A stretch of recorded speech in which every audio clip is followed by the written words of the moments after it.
Hello, welcome to Symbaroum. This is a TTRPG system created by Free League Publishing. It is a dark, spooky fantasy.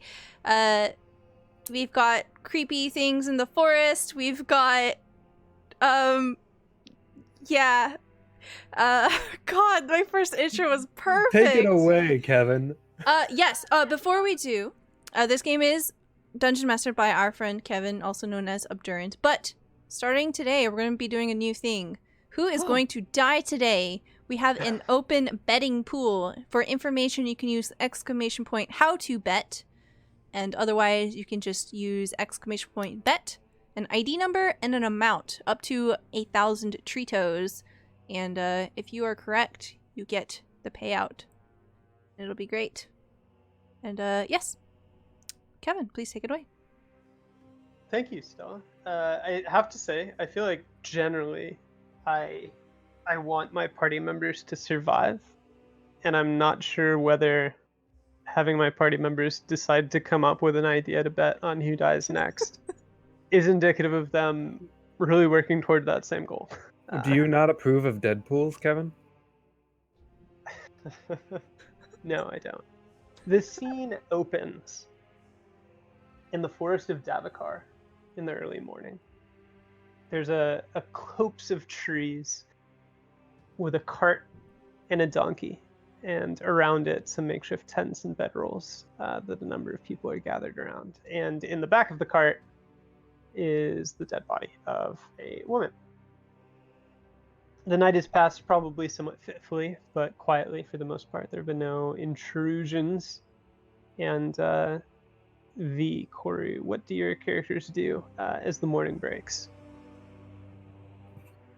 Well, one thing I actually, before we get too far into it, one thing I had wanted to say is I think if, and this isn't exactly something I expect bandits to do, but if they had formed some sort of collective wherein they marked themselves with like emblems, Dati probably would have cut those off to show to the Baiaga when they reached them. Sure, yeah.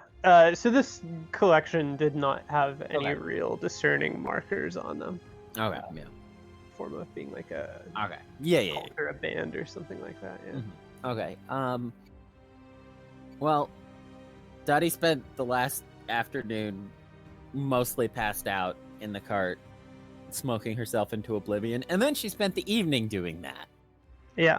Does she spend the morning doing that? She does not spend the morning doing that, but she is slow and sluggish when she wakes up, and reticent to be very talkative. And Chorus? He is he's at the front of the camp teaching the little girl a dice game. Do you remember the little girl's name? Amalia? Amalia, close enough. Isn't that what I said?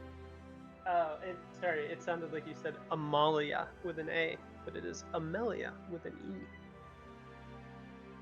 I'll go with the one that makes me sound like I was right. Okay. Carry on. He is teaching her a dice game called the Noble's Ladder. And how do you play the Noble's Ladder? So you have 7 dice, and you roll them until you get one of each number, and then you, with the last dice, you have to, with the 7th dice, you have to climb the ladder. So you have to roll 1, then 2, then 3, then 4, then 5, then 6. The first one to get to 6 wins. So you're setting up the ladder, and then you're trying to climb it. Climb it, yeah. All right, that sounds great. Cool. At first, I was worried because you said 7 dice, and you need to get each number, and I was like, there aren't 7 numbers on any die that I know. But I see where you're going. That's excellent. Cool. So Amelia's pretty traumatized. She looks a little out of it and distraught, but she does get engaged in this game. Let's see. What do you get to roll for gambling again? I'm just gonna open your sheet. Thought it was just cunning. Yeah, but the goal, I assume, isn't so much to win as to. Your persuasive is garbage, actually. It's Yeah, cunning. Gambling is done either with cunning or discreet. yeah. Go ahead and roll. Roll your cunning at -3. -3. Jesus, she's a shark. No, this isn't to win. This is to like take her mind off things that are involved in the game. Whew. Great, and you succeed. So she comes out of her shell just a little bit. You can see that her eyes are just a little more focused and attentive, and she smiles here and there. And eventually, when the game ends, after one of you has managed to climb the ladder, she just lets out this impression of like, "Thank you for showing me the game." And that's more or less it. By this time, perhaps Dati has woken and cleared her mind enough to get on with the day. It's still fairly early, and you do have 3 travel rolls left to reach the Baiaga clan that you're looking for. We do indeed. How many rations did Secret have on her? Well, let's look. We're gonna run a little low. Yes. We have difficulty. You did with get bushcraft. what, like 4 extra rations before you left camp? I thought it was only 2. Well, you got 2 from each cabin that you looted, Okay. and I just subtracted 3 from the day's rations. okay. It For looks me, like your buck has 4. Okay. So I'm gonna make mine 7 currently, and I'll just take out of mine for Amilla and her mother, whose name I will know once I open up my Word document. They were very Mena. close. Yeah. Mena. Amilla and Mena. Okay. And I will be using bushcraft to lower the amount of food we eat. Great. And Yes, likewise. possibly will Kory. Yeah, I think that as they go along and guide the cart along, they'll just keep an eye out for. It'd probably be something along the lines of like they'd have to stop a bit earlier than normal to like get camp ready. And No, yeah, I think so. Travel. Bushcraft, if you're rolling for yourself, you can do along Yeah. the way. And if you're rolling to take care of yourself and up to 5 other people, I think. I'm pulling up the card right now to make sure. you can't move at all if you do that. So we can. Yeah, it requires you to stay still for a long time. So Here goes. Food finding mission. was that for Oh, that's the for group or being just on the for move. yourself? That's being on the being move. on the move? Yeah, Okay, all right. Yeah. And okay, yeah. So V doesn't have to use any rations. Dati, unfortunately, only finds animals and doesn't eat them. Was that right? She's Yes, you remember. okay. her. Good. Cool. All right. So yeah, the group kind of breaks camp and sets out on the move. Chorus in the lead? Question mark. We're walking at the front of the. Yeah, chewing on a root. It's particularly tasty. So go ahead and make a discreet roll to see just how well and safely you navigate this group. And since we just got brutally attacked, it's back to 0. There is no negative modifier, correct? There you go. Very nice. I have to bet that Kory clenches every time the roll is about to happen I now. think everyone probably does at this Not just everyone, everything clenches. point. The forest clenches. So the day passes quietly. You move on from the green and somewhat damper ground that accompanied the region immediately surrounding Raison. And as you head north, things become just a little more arid. The trees grow a little sparser, although you're still in the midst of a dense forest. It's just there's more space and there's less undergrowth clogging the ground between the trees, which incidentally makes traveling a little easier and makes keeping an eye on tracks for what's around you easier as well. So you do get a successful day's travel in, and then kind of set up camp. Now, this day's travel is actually a little shorter because technically the 4 rolls were for just 2 days. That was slower because you had a cart and some kind of civilian-esque people who aren't accustomed to traveling. So you do have 2 rolls still, but it will just be 1 more day of travel. You don't need to camp out for Okay. that. And but today, anyway, you take shelter in a kind of a depression between 2 hills with quite limited visibility, but it also affords quite a bit of cover. And in so doing, you are able to make camp and settle in for the evening. Yeah.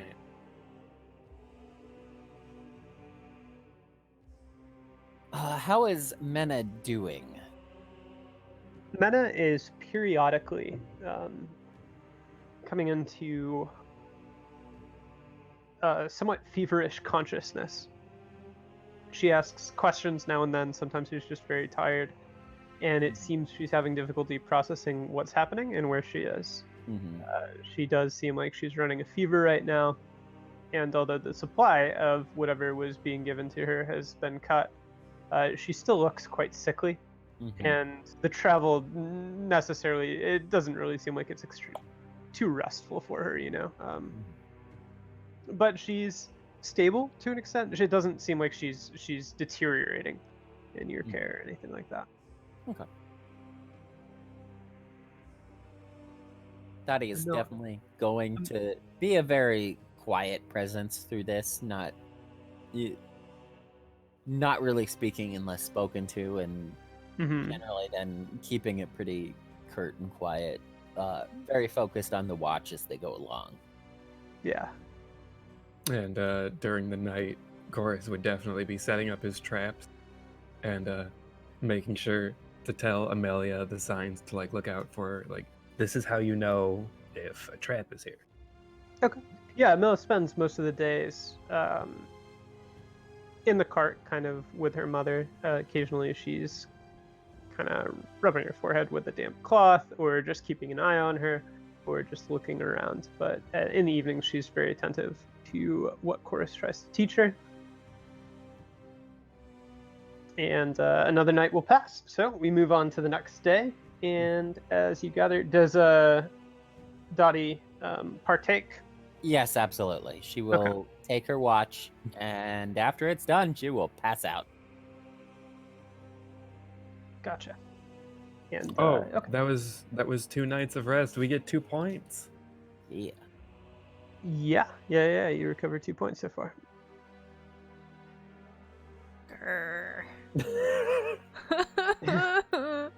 Uh-oh, there's a wolf. Roll for initiative. Right. Well, Kory, let's see if we eat today. Let's find breakfast. Oh, so Dati almost catches an animal for other people. Oh. Can I have found food for the others? Well, for one other person, yes. Okay. So then we'll say I caught a deer or something. And Well, that's a lot of food. Dati doesn't eat meat, which is why I'm saying that. Well, I was gonna say that you could have covered yourself and Dati if you'd like, but No, we're going for the little girl. okay. Probably like a pheasant, more so than a deer. Tracking down a deer would probably be one of the actions that take a long time. I caught 2 rabbits. 2 rabbits? Yeah. A brace of rabbits, you could say. A brace of conies. Brace That- of conies. Cool. Yeah. So you. A pair of hairs. Quiet down from the peanut gallery. You can't mute dead chat. Just kidding. All right. So on this last day of travel, you have 2 rolls. So go ahead and make a roll at -1 for discreet. I almost used vigilant. And a -2. So All right. close. Almost. So the day passes quietly for the most part. There's not much sign of life through this area. It doesn't look particularly barren or anything, but the cart is loud enough that Dati surely would assume most of the wildlife is just forewarned and of a mind to move on and avoid the racket and whatever else it might draw. Mhm. As you pass from morning into the afternoon, however, you do attract some form of attention. So go ahead and roll a 1d20. It's not a It 19. is not a low number, but it isn't a 19, so it could always be worse. I don't know. We rolled like a 1, and then I died. Yeah, but we didn't roll a 20 before the That 1. is true. Okay, so what is a 15? What is a 15? A 15 is... This may sound familiar. A It's great. PC +1 group of Blightborn humans. You mean the things that murdered our last group? Maybe. It bears a striking resemblance to that group, yes. So. I'm just going to pull this stat sheet up before I keep narrating, because sometimes I do it at the same time, and that never really goes super duper well.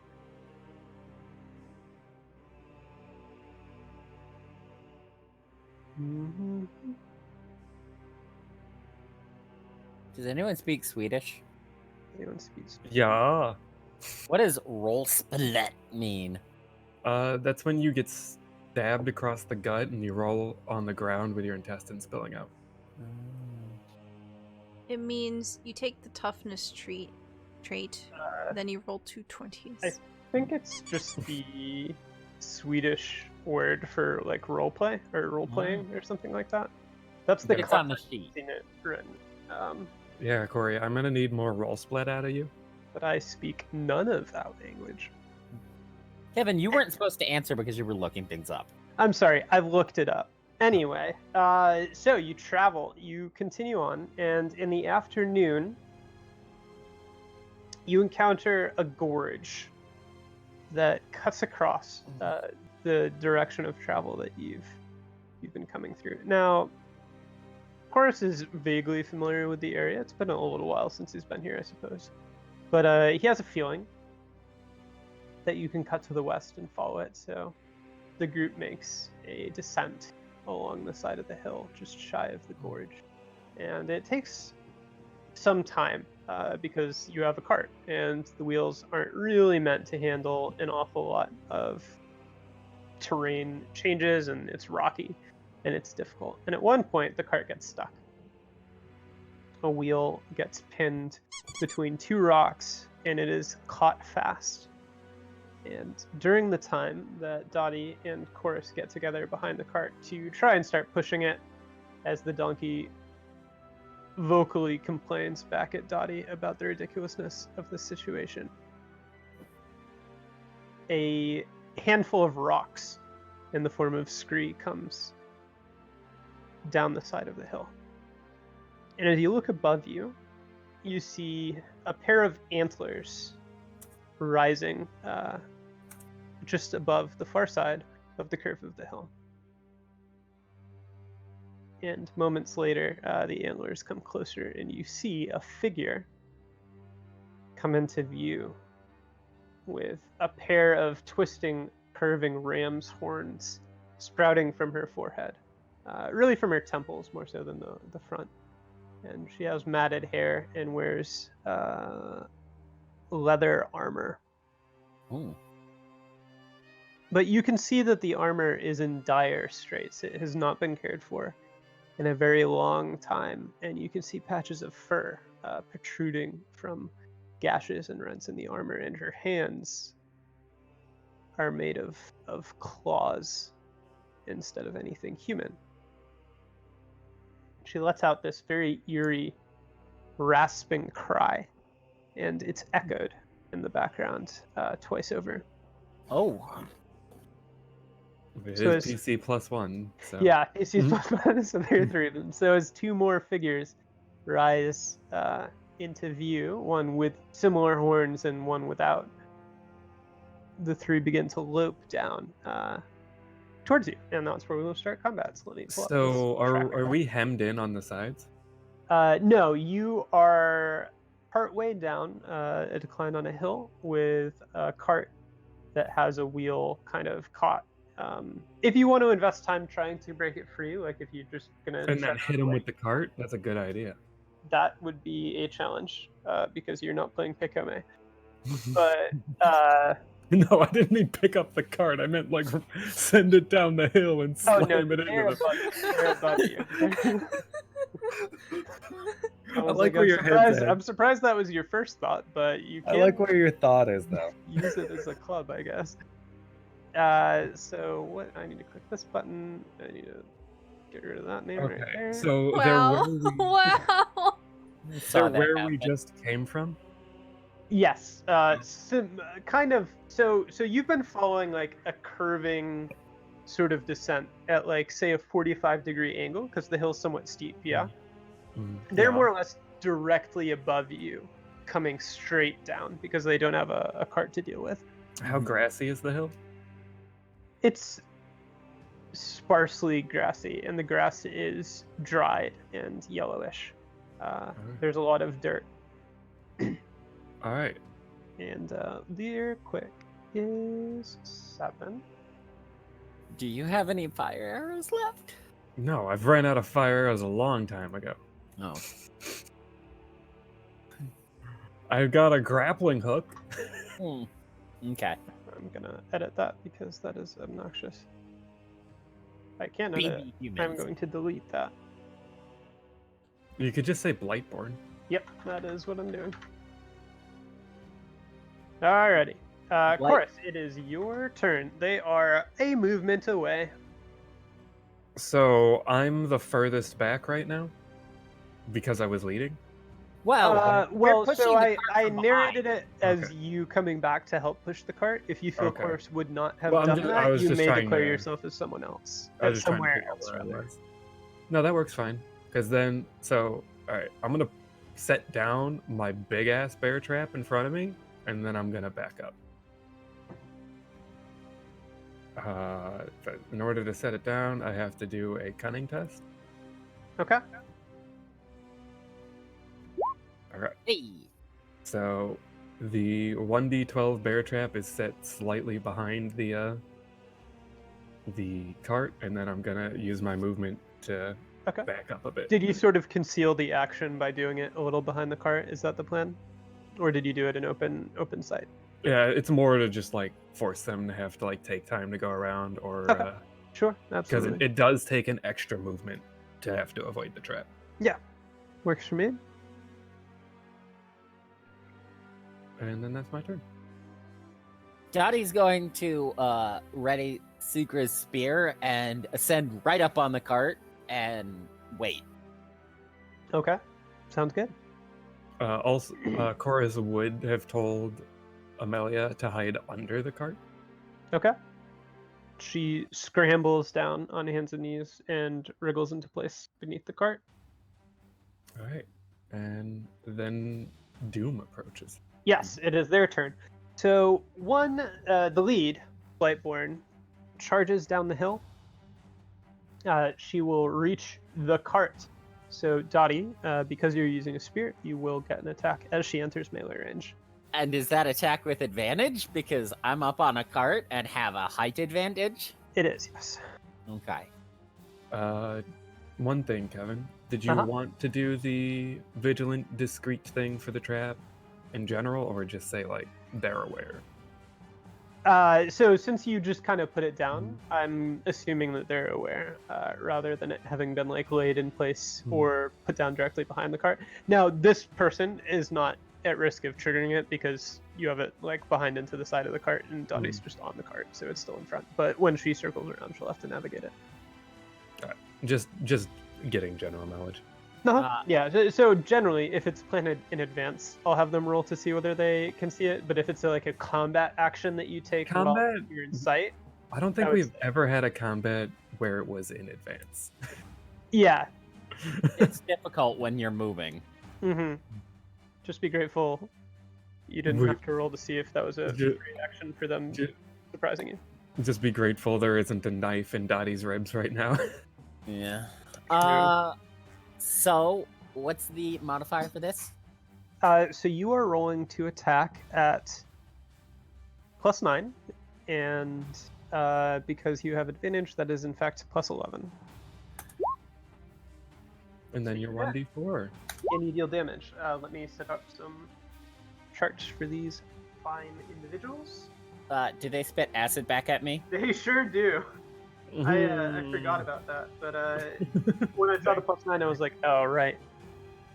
Go ahead and let me pull up this to make sure I get the roll right for you. I don't think that spear's borrowed anymore.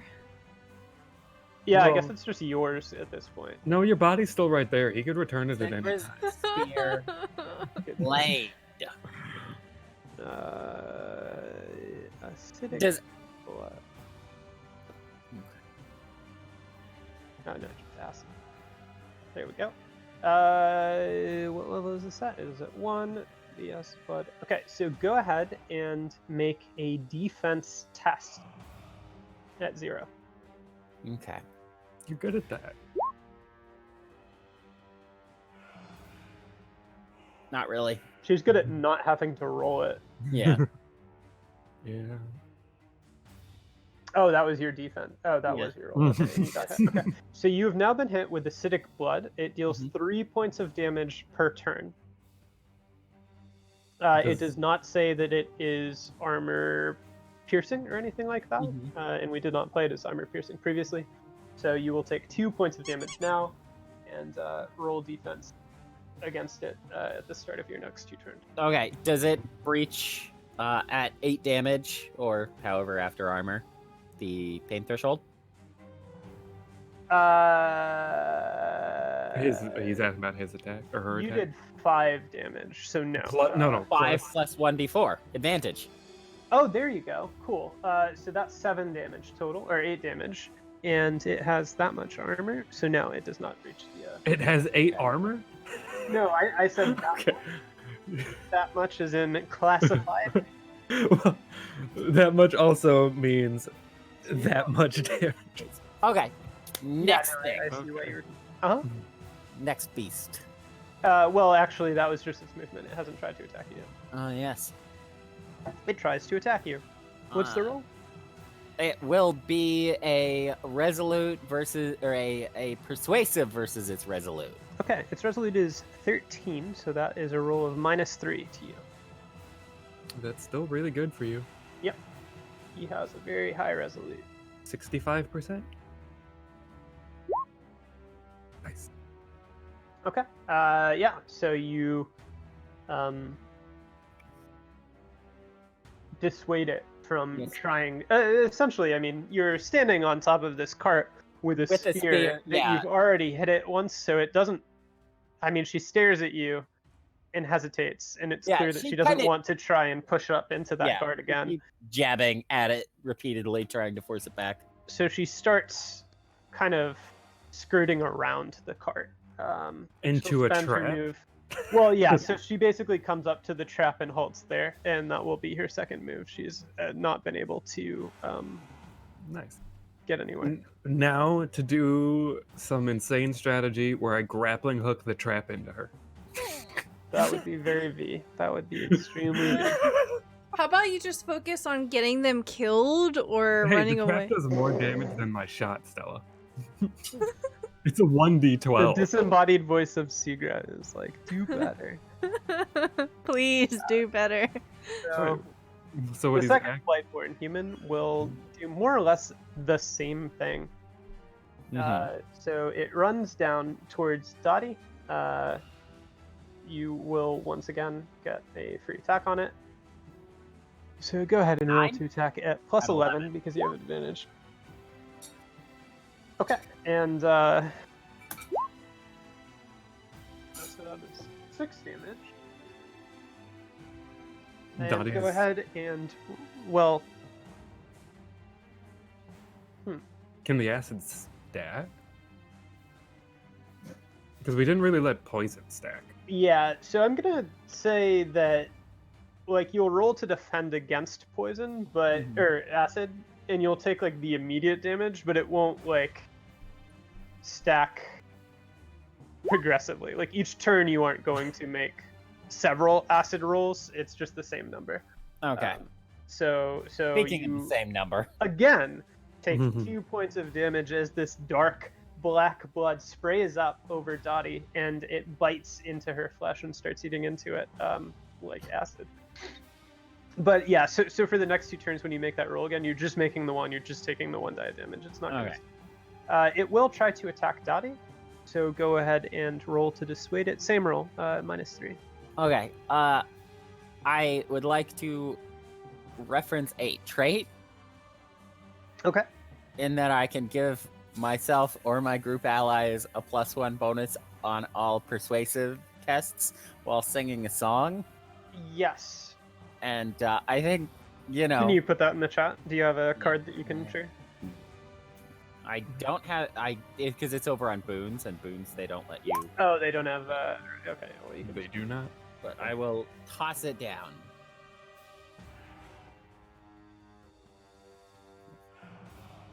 And I think Dottie is going to sing a song about how she's going to string the thing up by its guts and leave it for the dogs to eat.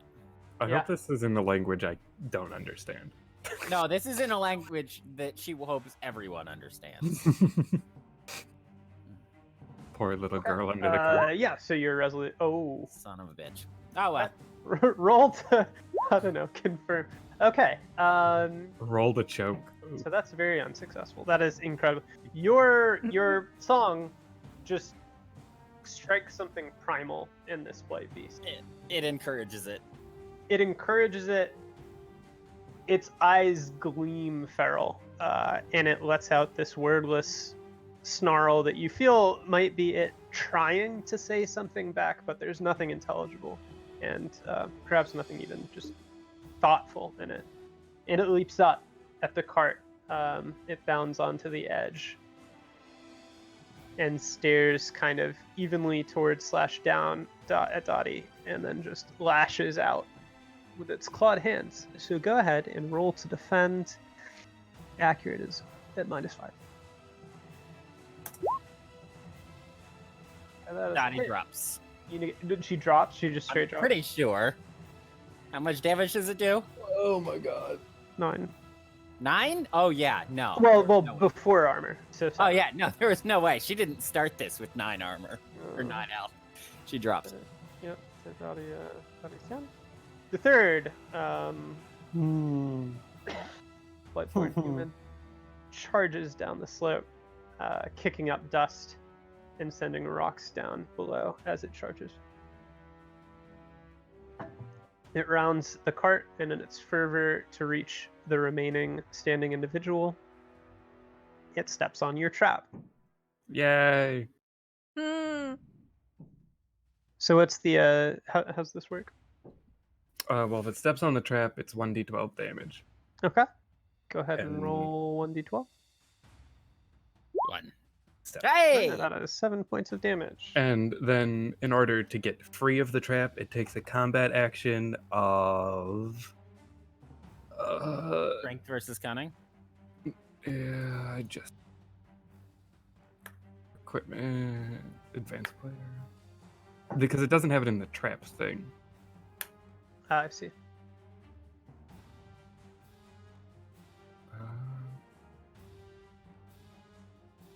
What page is equipment on in the advanced players? Advanced player guide. Equipment is on page 110. I Weapons. think trap was 112. Traps is 127. 127. Real quick. And then. So, in order to get out, it's strong versus cunning at a -3. Okie dokes. So But that it was takes its a movement. combat action to do it. Yeah, so it will make its combat action now in an attempt to get free. So you said what was the roll? My strength versus cunning, so -3. All right, but you're rolling for it, right? Or It would be it's strong. yeah, are you making a cunning roll modified by its strong, or is it? No, it it's making- doing a strong roll modified by the trap maker's cunning. I really don't like when they randomly have the few rolls that NPCs actually make. But Mhm. all right, so I mean, we it's could- strong. Is there any difference in flipping it? Well, Well, I the would be minus- using my strong. Well, I no, mean- they're strong. Like you roll But your. the cunning isn't even chorus's, right? It's not mine. Yeah, It's based on the Blacksmith, person who so made it's the fine. trap. It's fine. So that's a default 13, and then another -3 on top of it. Correct? No, because it's a 13. It's Oh, the okay. -3. So it's just -3. Okay, so its strong is 11. So it's a +1. So this is going to be a roll 1d20, and it needs Would it be to. up? Since it's rolling, shouldn't it be just rolling against that stat? Yeah. So it wouldn't get the +1. It would be still -3. It'd be 1d20 -3, and it has to hit 11 or it would have to hit. A lot. No, it would Would have to hit 14. no -11. So it would be 8. No. So You the have to target number is hit or 11 lower. for modification. Yeah, and but -3 You pop- are modifying it by 3. So it would needs be to 8 or roll lower. 8 or below. Yeah. Yeah. And it does not. So it thrashes down at this metal jaw that is clamped shut around its calf, but it is unable to force the leg or the jaws open again, and it is trapped. That makes it Corsa's turn. All right. So, what is the closest one to me, and how far? away? Well, the one in the trap is the closest. Mm-hmm. There's one immediately behind the trap that is free, and there's one on top of the cart. So they're all pretty close to you right now. I did take a full movement away. Oh, you just booked it straight back. Yeah, From because I the placed cart? the Okay. trap and Then then they're backed all off. a move away from you, in fact. Okay, then I am going to take another full move back and fire at the leader if I have line of sight. Mm-hmm.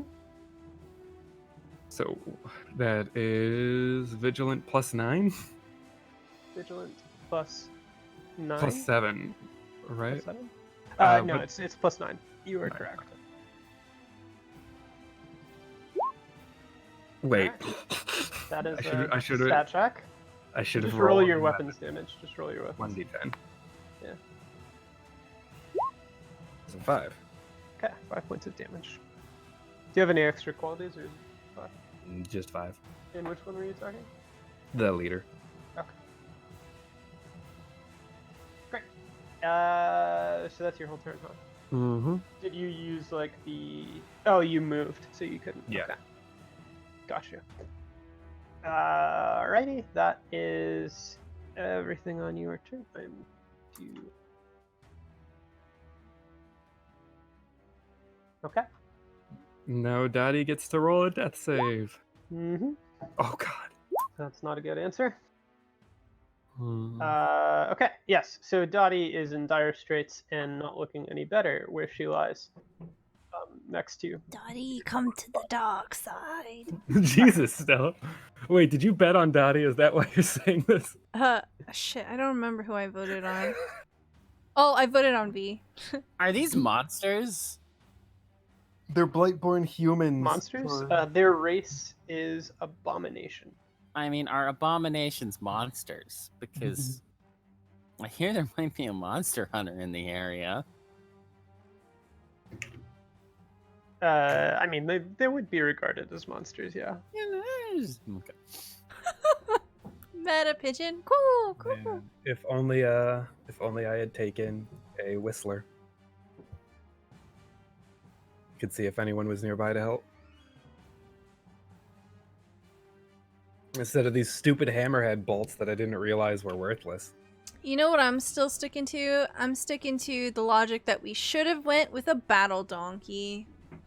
I mean, that's Kory's fault. I can't spend XP I don't have. Teehee. You could have told the donkey, been like, "Hey, we need your help, but you're gonna be food." Alrighty. So it is the Blightborn's turn. We will start with the leader. She swivels her eyes over to Chorus as that bolt catches into her, and she just starts loping after him. It takes 2 turns to get up relatively close, if not in direct melee with him just yet.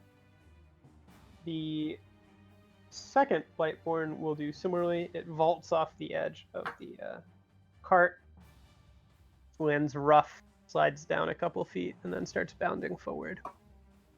So 2 abominations are chasing Chorus right now, and the third will take a combat action to try and break free. So looking for an 8 or below. That is not it. It's not the number. It flails and thrashes, but it can't seem to make it work. Chorus. Chorus. It's your turn. All right. So, like, they're pretty heavily focused on me. Very heavily focused on you, yes. So my thinking is it might be best for me to just full run to get them away from the cart. And That's totally fine. maybe Amalia could potentially help Dati or just get out of there. Yep. Now, in terms of what you see, this is more before you took the full, 2 turns running away. But you can see that she is holding her breath under the cart because the last abomination is right next to the cart, and it is bent over trying to work the jaws open. So it's not super likely that she'll move right away. But if it stays trapped, maybe she'll be able to get Dati back up, or just start running. But yeah, you're totally welcome to just run away and draw it further. I think that's what he's gonna do. He's gonna spend his full turn just like booking it and keeping in general sight. Now, Course's quick is lower than these, so at some point, not necessarily right now, they are gonna catch him. Because otherwise, it just for the rest of eternity, you'd be in a two move situation. Maybe like, so we could say that it could be an equal now, but then if I tried it again, they'd be in melee, right? So next turn, if you keep doing it, I will have you roll your quick against their quick, basically, to see how long you keep this particular strategy going. And what does the terrain around me look like now? So, because I went down the hill and passed. Yep, you have essentially reached the bottom of the hill. The immediate area around you is choppy. There's quite a bit of gathered small boulders, 2 or 3 feet, that have just kind of fallen over the years into this dip in the ground, and that's what you're trying to run across right now. On the far side, you see it does firm up. It turns into a more wooded area. Okay. Of level ground.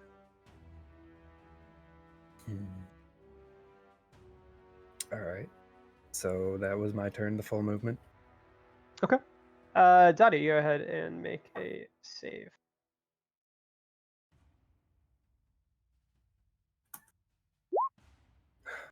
Okay. You are stable. All right.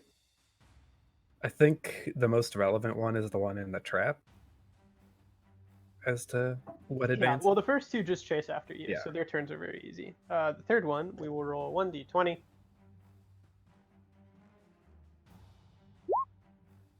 Does not get out. Wow. That is very quick. So the jaws begin to grind. I mean, it's frothing, and acidic blood is kind of bubbling on this metal as it just kind of accidentally saws its own flesh open wider, and it's screaming and it's trying to break free. And there's a panicked noise from beneath the cart, and Amila scrambles out on the far side. But the abomination is so involved that it doesn't seem to notice right away, nor could it do anything if it did. Amila scrambles over the edge of the cart to find Dati kind of bleeding out on the ground beside her mother and beside Sigurd's clouded or covered body. So she just starts fumbling about, and she begins tearing strips of cloth that her mother's wearing off, and she's wrapping around Dotti's midsection and shaking her to try and get her awake. So Dati, go ahead and let me look at your sheet. Do you want to do like a strong or resolute test to see if... I think resolute would make quite a bit of sense. So do I. But shoot. Dotti's very much make a resolute +3. Well, okay. I'm going to use persuasive instead. Okay, all right. Well, then take away the +3 because I was just trying to be nice. But Oh. good. I'm glad you No. can replace it. You just do your persuasive check. He was trying to be nice. Hey man, the fact that he's even letting Amelia do this Yeah. is Yeah. very nice. So Yeah. Milla manages to kind of drag Dati back, but not in Not great shape. combat-wise, let's say. So we would probably treat this as the rolling a 1 of you don't get your next turn, right? So this turn will bring Dati back up, Yeah. rather than getting 1d4 hit points back. I don't know that it really makes any difference at all. if Dottie gets hit, she's down. Yeah, you'll just get 2 temporary hit points. You have waited out the effects of the acidic armor while you've been down, so... Oh that's yeah, we nice. didn't even think about that. Yeah, I mean, I don't think that would change her life It or would have death struggle. only put it Um, 1 more point towards death, right? Well, I wouldn't really have counted like the acid eating her skin as like being the That wasn't straw the that broke the life-threatening camel's thing. back. Yeah, right. Uh-huh. Okay. Okay. Dottie is going to stir, and like her armor's barely on her at this point, between the acid eating away at straps here and there, Right. and just the And, giant just red. claw Yeah. marks through it. On the bright side, you've got a long weapon and there's a person stuck in a trap. So Milla, yeah, is kind of kneeling over Dottie as she rouses, and she's tear streaked on her cheeks. She has blood on her knees where she's crouching down beside you, and she goes like, "Please, please, there's still a monster right here." Yeah, there's I mean, is there some sort of super advantage? I guess this is can I even do anything this turn? So this turn you'll just be getting up. Yeah, I think Dottie will get up and grab at Seeker's spear. And there's Uh-huh. 2 actions I have in mind, but that comes next time. Okay. Yeah. Well, I guess we can just Mm-hmm. tackle it then.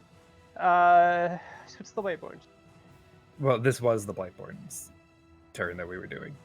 Excellent point. Excellent point. Chorus. Alright. Can I attempt a discreet check, like using the boulders to like break line of sight and try to lose them behind the boulders? Like, I'm not trying to get far away, but I'm trying to like crouch down and use the cover to... Change hide. it from a chase. Ooh. In the midst of combat, you can. It is not going to be easy, but it is. It's going to be a something lot else. easier than a quick race. You're not wrong. It's absolutely something you can do. Mhm. After one movement, you're probably the boulders that you're on. There's not a lot. Like Mhm. they aren't tall enough to really hide behind. You can maybe dive down in some place, but they'd be able to see you doing it. After a move, though, you would be sort of off the boulders and towards the level ground where there's more foliage, and you could So- try to tuck down and hide. Okay, so I could move towards the foliage and then try a discreet? Yeah. Yep. So with your We went movement, head out further, and then with your action, go ahead and make that discrete roll. At? Yeah, I'm So assuming they're mine was vigilant is 0, actually. So, neutral. Okay.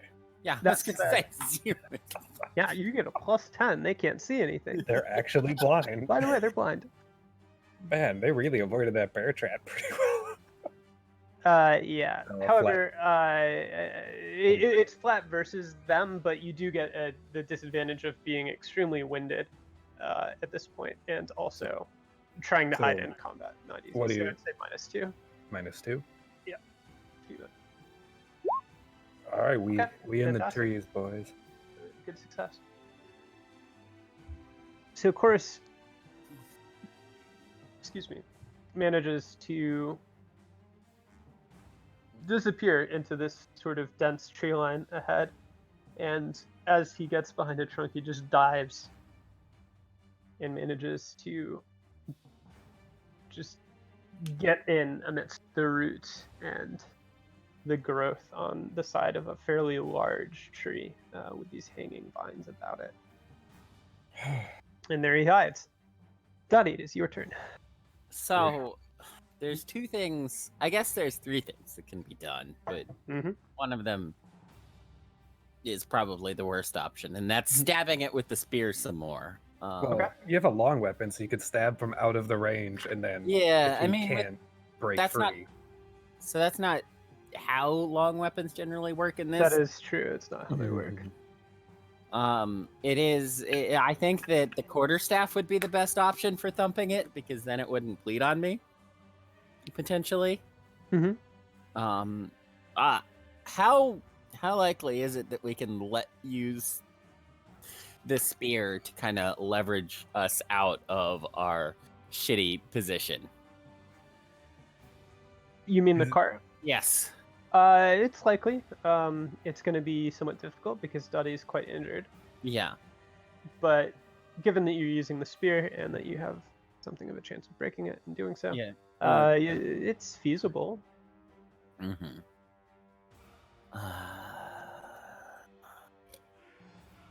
I think Dottie will leap down and just grunt, snort at the donkey at the other side of the cart to hurry up if it doesn't want to be eaten, Mm-hmm. and pull with all its might, and then she will shove the spear down into the ground and start Trying to wedge levering it forward Yeah. to lever it Yeah. over. Okay, sounds good. Go ahead and make a strong roll.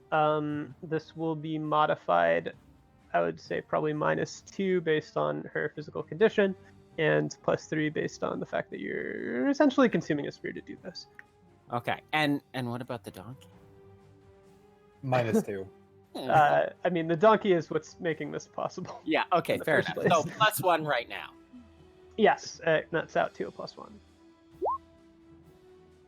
There you go. The cart tips dramatically. And see if the And- spear breaks. It almost looks as if it's going to tip over on the abomination that thrashes around the other side. But the donkey digs its hooves in and it strains forward as it lowly says, "This is ridiculous. I never should have come." And it snorts and it strains and it pulls, and Dottie pushes with her makeshift lever. And then there's a sudden snap of wood right as the cart jolts forward, and about a third of the way down, the spear snaps off. But you succeed. You are free from the entrapment of the rocks, and the cart is mobile. Dottie will collapse on the cart and yell for the donkey. Yell? No. Grunt for the donkey to run. Sounds good. So the donkey just starts off about as fast as it can, which isn't incredibly fast, but it is infinitely faster than you guys were going a moment before. The beasties charge forward into the undergrowth, and they bolt past where Chorus has taken shelter. And you can hear them charging off forward for quite some time. The sound gets quieter, and then it stops, although you think perhaps it has stopped before they really would have left the edges of your sound. Perhaps they've caught on to the fact that you're not to be heard nor seen ahead of them anymore. But that's their turn. Mm-hmm. The remaining Blightborn in the trap will once again try to wrestle its way free. but it fails to do I so. love you, Bear Trap.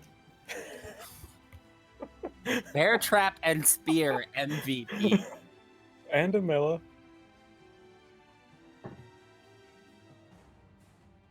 All right, so now it's my turn. Mm-hmm. So he's gonna spend his action setting up the other trap on the way they came, Okay. and then he's gonna double back towards where the cart went. With his Okay. movement. How many moves have you gotten away now? Let's see. You had moved one away at the start, then you It spent was 4 movement away. a turn fully moving, and then one more at the bottom. Yeah. Okay. So you are still 3 moves away from the cart. And I have to do a cunning to make sure the trap gets placed properly. Yeah. So go ahead and make your roll. All right. You This succeed. is the moderate trap, so it does 1d10. 1d10. Okay. Yeah. So you managed to set the trap successfully, and you, gathering yourself back up onto your feet and breathing pretty hard, start jogging back towards where the fight began. As you break out of the coverage of the trees once more and find yourself at the foot of the scree, you look up to see that the cart is beginning to move kind of laterally along the hill. And the last abomination is still fighting the trap that you had laid down. All right. Dati. then Let's go, Dati, the hero. Dottie will reach around for the quarterstaff and heft it up and just stand up while the cart rocks back and forth Right. and try not to fall off. Sounds good. It is the abomination's turn.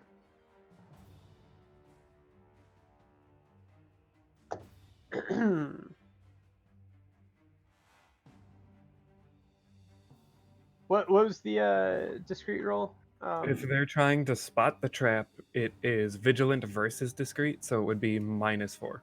Okay, their vigilant is 0, yeah. So they need a They 6 or better. Okay. So you hear behind you as you're jogging back towards the cart a sudden loud metallic snap and an inhuman enraged howl. As the jaws of your second trap kind of snap shut on one of the abominations to be found back there. Go ahead and roll your damage.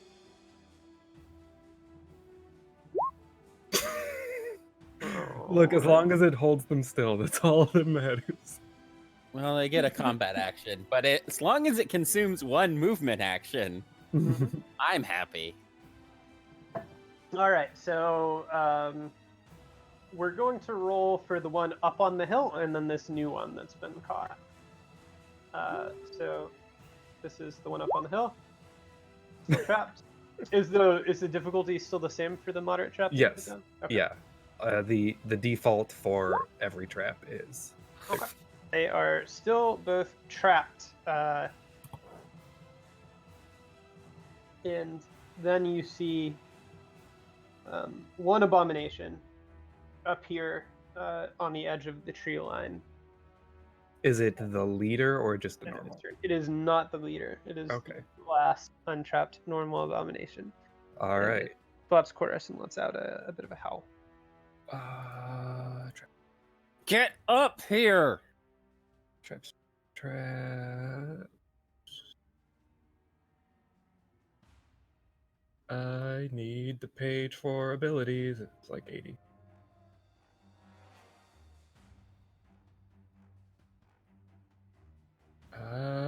Okay. All right. Never mind. Not gonna do that because that takes a full turn. Mm-hmm. So how far away is the cart from me? Are they like 2 movement away and I'm 3 movement from the original guy?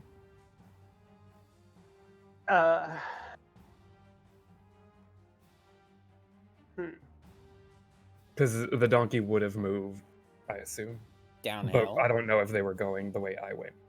Well, you went downhill, and that was the way. So yeah, we kind of ran like straight down, Mhm. and you guys have been heading, sort of cutting across the hill at a slight downward angle. Mm-hmm. So would you so- count That them makes as sense. 3 away as well? Yeah, basically. But So not they're- the same direction. So then he's going to take another full move towards the cart, turn Okay. back, and fire a shot at the one that just came out of the trees. Oh, so not a full. So Right. just you're spending one action on moving and then you're attacking. Yes. Okay, gotcha. Okay. Plus Go 9. ahead and roll to attack at +9. Can we ever get a good damage roll? No, No. you can't. Oh my god. I thought about making an improvised trap, but that's a full turn. Mm-hmm. If it was just a combat action, I would have done it and then moved. Yeah. All right, so it's now Dottie's turn. Dati rides the donkey. Okay. But really just the cart. Yeah. So the donkey progressively gets further away. You had gotten to 2 turns within range of it, Chorus. Okay. But it is now further away. And further away from the abomination that was originally trapped. And the Sorry. other one. Alright. And you. And then it's the Blightborn's turn. Yep. So we will roll for the one. Well, now that we know all their identity, we'll roll for the leader getting free. 1d20. Jeez. I love traps. We'll roll for the one on the hill. I'll take not having damage in exchange for this, at Yeah, least this time. Yeah. It's pretty wild. It has saved our lives. I Currently. mean, if you think about like what they are, of course, like they're half animal, right? Like a man, that's easy to get out of a trap. Yeah, But animal their stuff, understanding is yeah. limited, to say the Yeah. least. They're mostly just clawing at it. It really makes a lot of sense that they have trouble with it. Mm-hmm. Yeah, you hear these just angry roars and thrashes, and still no success in getting out of the traps. The remaining abomination is on Chorus's heels. It chases after him for 2 turns, which puts it very, very, very close. And brings us back around to him. And how many moves am I from the cart now? 4? Just 3. The cart is 3? moving Okay. slower than you are. You are going to catch it in time. All right, so then at this point, he's just gonna like put the crossbow on his back and just book it. Okay, yeah, so you're now 1 move away, which will be 2 at the start of your next turn if the cart keeps Mhm. moving. Now, keep in mind the remaining abomination is also catching up, Yes. but it's good to be a team, right? So you're getting close to your friends. Mm-hmm.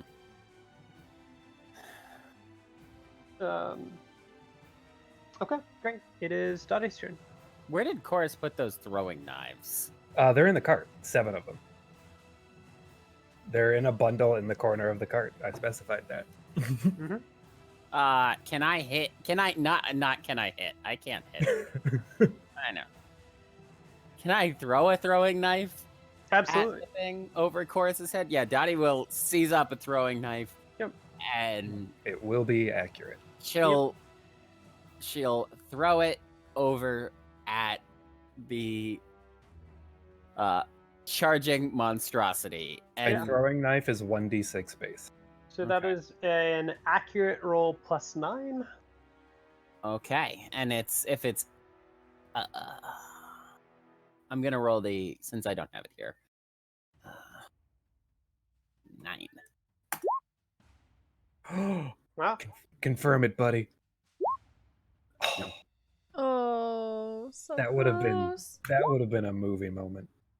Okay, but you do connect with it. Mm-hmm. The knife thuds into this creature's shoulder. There's a spray of high-pressured blood that doesn't reach anything. And it growls even as it chases on Chorus's heels. So that deals 5 points of damage, which is nice.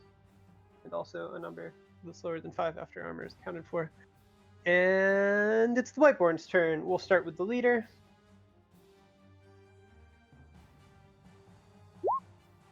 Oh no. She breaks free. It's almost too distant to hear. In fact, it is too distant to hear over the wheels of the cart. Hold on.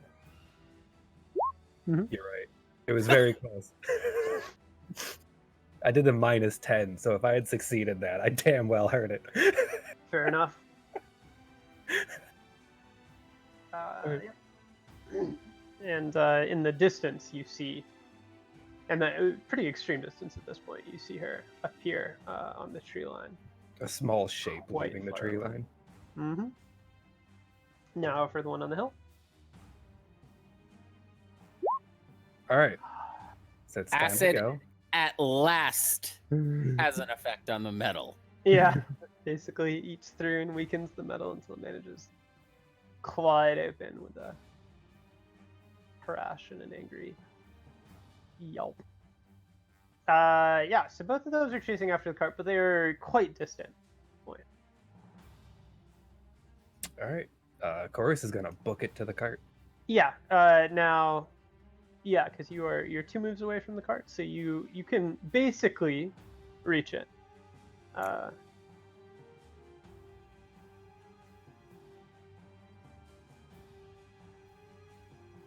We booking, boys. Yeah.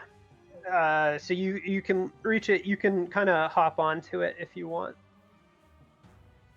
But the Blightborn also reaches it. The last one. So he's in. Oh wait, we don't have the spear anymore. No, but we do have a quarterstaff, and a quarterstaff still is. Yeah, although you're using throwing knives right now. Yeah.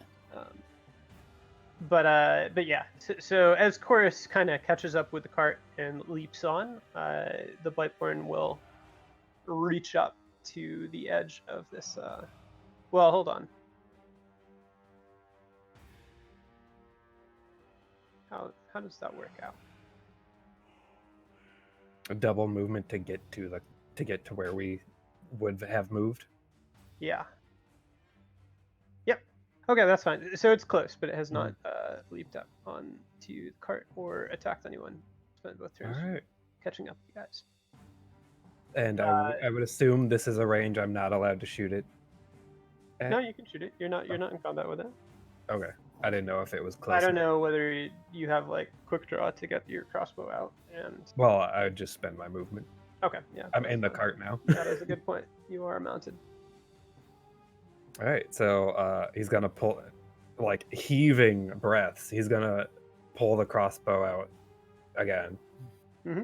Like heavily pull the lever to reload another bolt, take aim, and fire into the guy right at the edge. Okay, yeah, that is your typical ranged attack +9. Although actually, probably just +8 because you're super freaking tired right now. You have height advantage. Does that count for advantage, Kevin?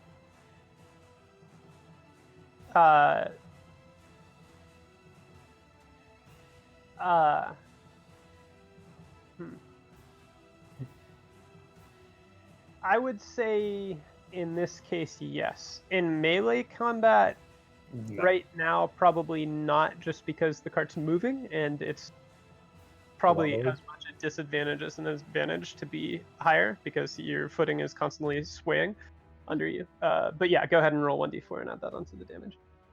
Please be a 4. Well, at least I think that's 1 damage at least. I think these things have like 3 armor probably. If they have 4, we've done a lot less damage than I would like. Okay. Excuse me. All right, Dati. Dati probably just waits at the ready. Although, Dati, if you want to delay your turn to the bottom of the initiative, or actually, you probably want to get your quarterstaff ready, so you might not want that. It's up to you. You can do whatever you want.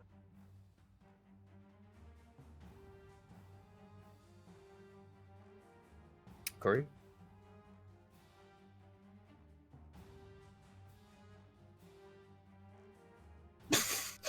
Welcome back. Welcome back.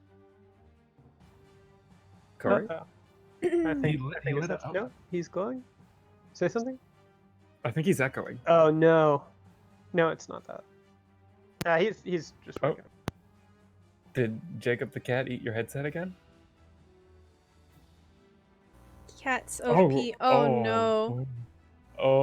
He's become an abomination, Kevin. We gotta put Dati down. Oh wait, hello? Hi. I turned the Okay. microphone switch from on Off. to off. Oh wow. Well, that works correctly. Uh-huh. Yeah, I think Dottie will probably just ready the quarterstaff in both hands so she can whack it. You've got When it advantage gets there? now. Sounds good. Well, no. yeah, he no, we just discussed gets that. the long pass. Well, Yeah. I would have meant more of like the two of us being in melee. Oh, so you're not going to be flanking it if you're both on the cart.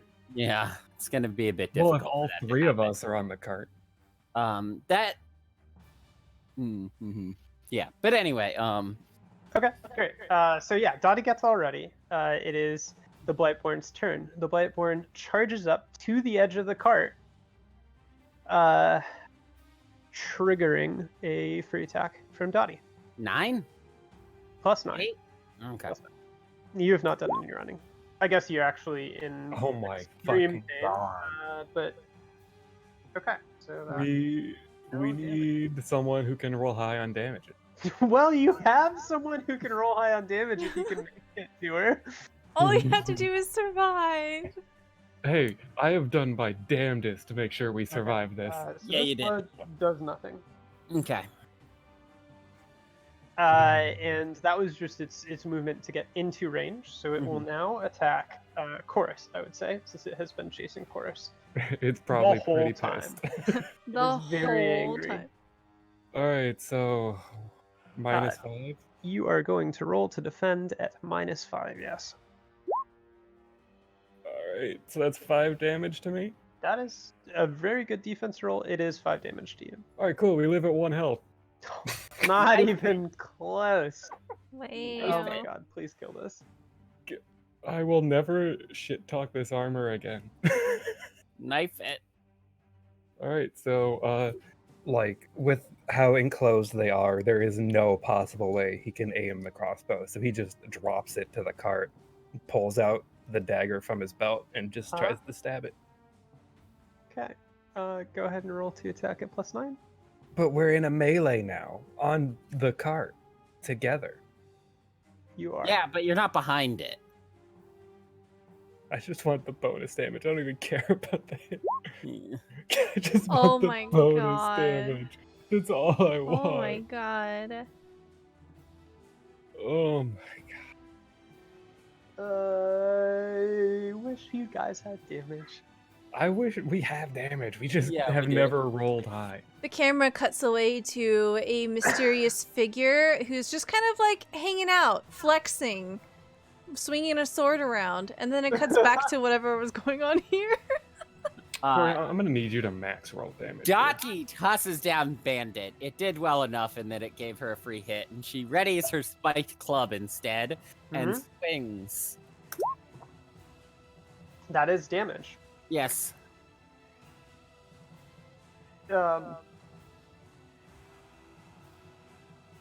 Yeah, so the beastie has been drawn into combat sufficiently with Chorus. You basically have free access to its side. So roll. I'm echoing, by the way, off someone, but roll a 1d4 I think it's Kory. for extra damage Okay. Please, please. because you're probably going Oh. down to acid after this. Are you still outgoing off me? Test. Okay. Test. No. Alright. So what is the how does 8 work out for us? Well, it's a hit, which is good. Let's see. It's not dead. Does it break the pain threshold? No. I didn't think so, because the last 8 we didn't. Yeah, you would have to do 10 damage to. Which I could do with my crossbow, Pain but I've threshold. never rolled that. All right. I don't Dottie think you can do it with your crossbow 'cause is you're- going to roll suffer defense from against the acid blood. Yep. Go ahead and roll defense. And Dottie goes down. Dottie drops to the floor of the cart. Mm-hmm. Oh my in god. a scream We as tried so hard. acid covers her. Yeah, the spike on the club just wrenches out like basically a divot of flesh from this thing. But unfortunately, that allows a substantial amount of blood to spray out. I am Oh. echoing again. Periodically, very intermittent. Anyway, yeah. Okay, not that intermittent. I think it's after Kory talks, it doesn't close the gate, Huh. so that way it starts echoing. How about now? So yeah, the blood sprays out, kind of catches the wounds that Dati already wears, and it's sufficient to make her crumple to the ground once more, or the ground of the cart. Hmm. Tackle it off the cart. I ain't arrested. Also, it gets to attack me first. That was your turn. Everything's fine. There's This- kind of a sobbing cry. I am still echoing from the back corner of the cart where Amilla has curled up. As blood flies and flows, and Dati once more crumples, and she kind of launches forward to. God, I can't hear anything anymore. You're one of the players. You need to hear. Oh, Anyway, so Amilla kind of launches forward, and why not just mute yourself instead of deafening? Or just fix, Because that just would fix have the been a noise smart gate. plan. Okay, it wasn't smarter. Okay. Gosh darn it, Kory. So Amilla launches forward and wraps herself around the feet of this thing and catches it off guard, and it kind of thuds down to its knees and lets out a feral cry as it does so. It is the Blightborn's turn, so it will wrench itself back up to its feet.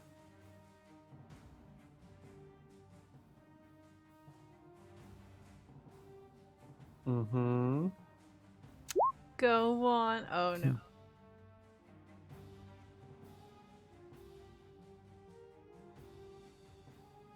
That's not the best roll. Go on. So it as it fights its back up to its feet, it kind of lets out this disgruntled noise, and it looks down and then swings down, and its claws bite into kind of Amilla's back between her shoulder blades, and she spasms and goes still. It is Corsa's turn. See, the thing is we're not going nearly fast enough to where if I managed to kick it off the thing, that we would outpace it. Correct. It would be able to catch up pretty quickly. Would it give us like an extra turn? Like, I mean, would it? If you successfully kick it, it is going to fall down, so it will spend a turn getting up and a turn basically catching up and clambering onto the cart. So would that be 3 movement or like the? It would take 2 movements to get back into a position to attack you. So essentially, I don't get anything out of it. You Would could not be able do to a ready shot with a the crossbow. Yeah, you have you should thrown be that able to the to. ground, but Well, you'd still be fine picking it up and readying it. well, then he's gonna attempt that. He's gonna just like try to shoulder check it off of the cart. Okay, so you're definitely going to be able to hit it. The roll is going to be, can you exert enough force to send it off? So that's a, imagine a strong versus strong test. So go ahead and roll your strong at -1. It's 50-50. literally a 50-50. Hey, it also has 50%. Wow, okay. Go ahead and roll to confirm. Fantastic. Yeah, Horace described just how you managed to completely bowl this thing off. So it had turned away. It slashed at the poor girl and just in pure adrenaline, like that moment when you know you're close to death, you know that this is almost as bad as it could get. He gets that pure surge of energy and just shoulder straight to the chest and rams the guy off the cart. It is a gorgeous hit. You manage to connect hard with the abomination. Its head snaps to the side as it's taken off the edge of the cart. Its feet catch on the side of the cart, and it kind of does a half spin and just lands headfirst on the ground and lands out flat. I am still echoing just a little bit, by the way, Kory. And it looks considerably dazed. It's on the ground and not moving immediately as the cart rolls on. For its turn, it takes both actions to just kind of drag itself back up to it. And then we need death rolls. We do need, I guess actually before it gets up, we need just a death save from Dati.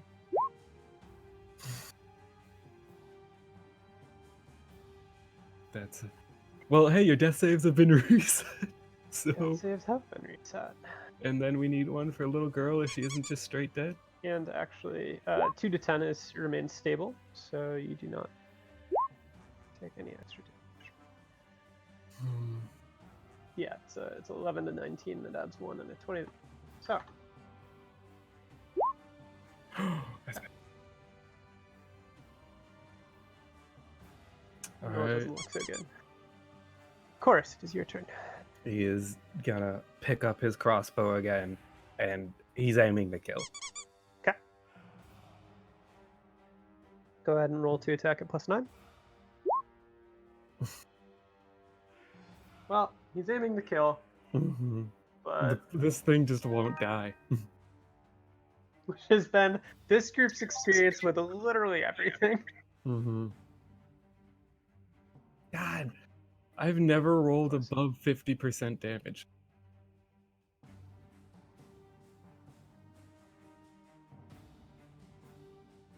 It's Dati again. True. Okay. Does he not get advantage for height, given ranged still? I think given that it is like 2 full turns away and you're on a moving target with a ranged shot, I Okay, don't fair. think it makes sense. If it gets close again, which it will do next turn, I think it would confer. Okay, so Dottie is at 1 out of 3. Camilla Please no 20.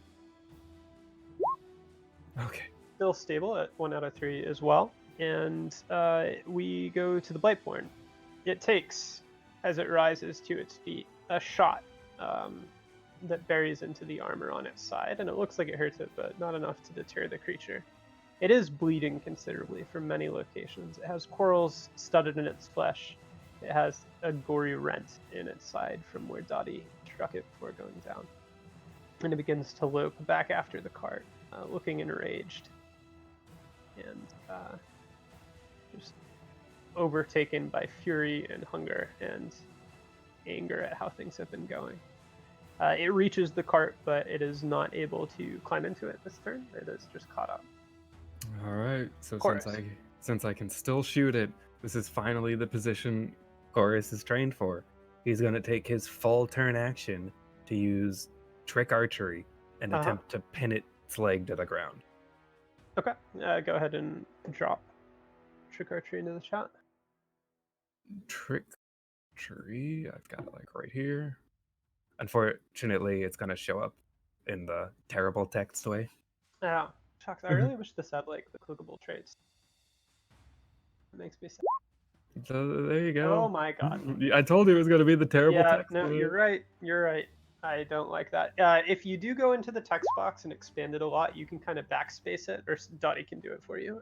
But anyway, go ahead and make your attack at +11. And then the 1d4? Yep, and 1d4. That's 9 damage. Okay, you kill it. Oh, thank God. Go ahead and describe this shot and how it fells Oh the my abomination. god. So he, like, hitting specific parts, that's what he's trained to do. He aims to pin just out of desperation, but right as he goes to fire, the cart clips a rock and his shoulder bounces up at the last second, sending a bolt straight through the head of the creature. Excellent. Its head snaps back as the coral kind of breaks out of the back of its head. And it's in the middle of a full run, so it just kind of smashes into the ground and its body becomes a tangle of limbs as it tumbles its way to a halt. Dati, go ahead and make a death save.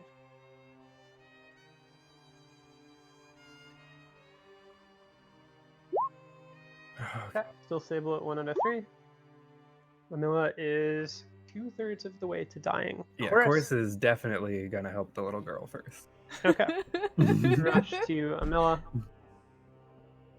Her dress is just torn open across the back with very deep wounds that look truly awful, but Chorus has been in a pinch or two, so he knows generally how to get someone to stop bleeding as much as they are right now.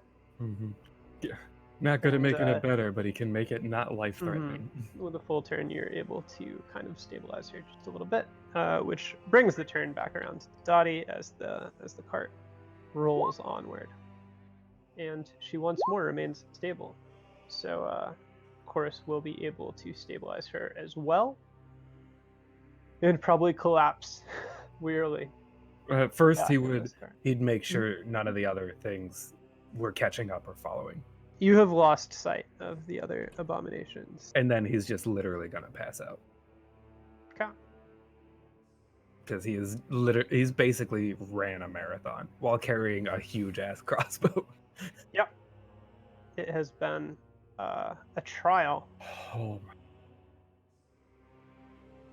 The cart rolls on untended because everyone in it is unconscious. For a while. The time is unknown to the passengers, but towards the evening, the cart rolls up and is spotted by a gathering of barbarians who appear to be nomadic in nature. They are gathered around tents and fire pits with no permanent structures to be seen. Perhaps 20, 25 people. And one of them calls out upon seeing the cart. They lope forward to discover 4 people, mostly unconscious, somewhat drifting in and out, beset by wounds and barely stable. And one body. And a And body. one that is dead, yes. Yep. And they kind of let out these cries of disbelief and confusion at just the sheer state of the person before lifting each of the survivors, Mena, Amilla, Dati, and Chorus, out of the butt of the cart and carrying them into the group where they'll be laid out and tended for. The donkey is unhitched from the cart and led over to a row of horses that have been tied up to a post where someone begins to sort of rub it down and find it water because it is frothing at the mouth from exhaustion at this point. Same. And Sigurd's body is sort of taken out, examined to make sure she is truly dead, and then laid a little distance away from the camp.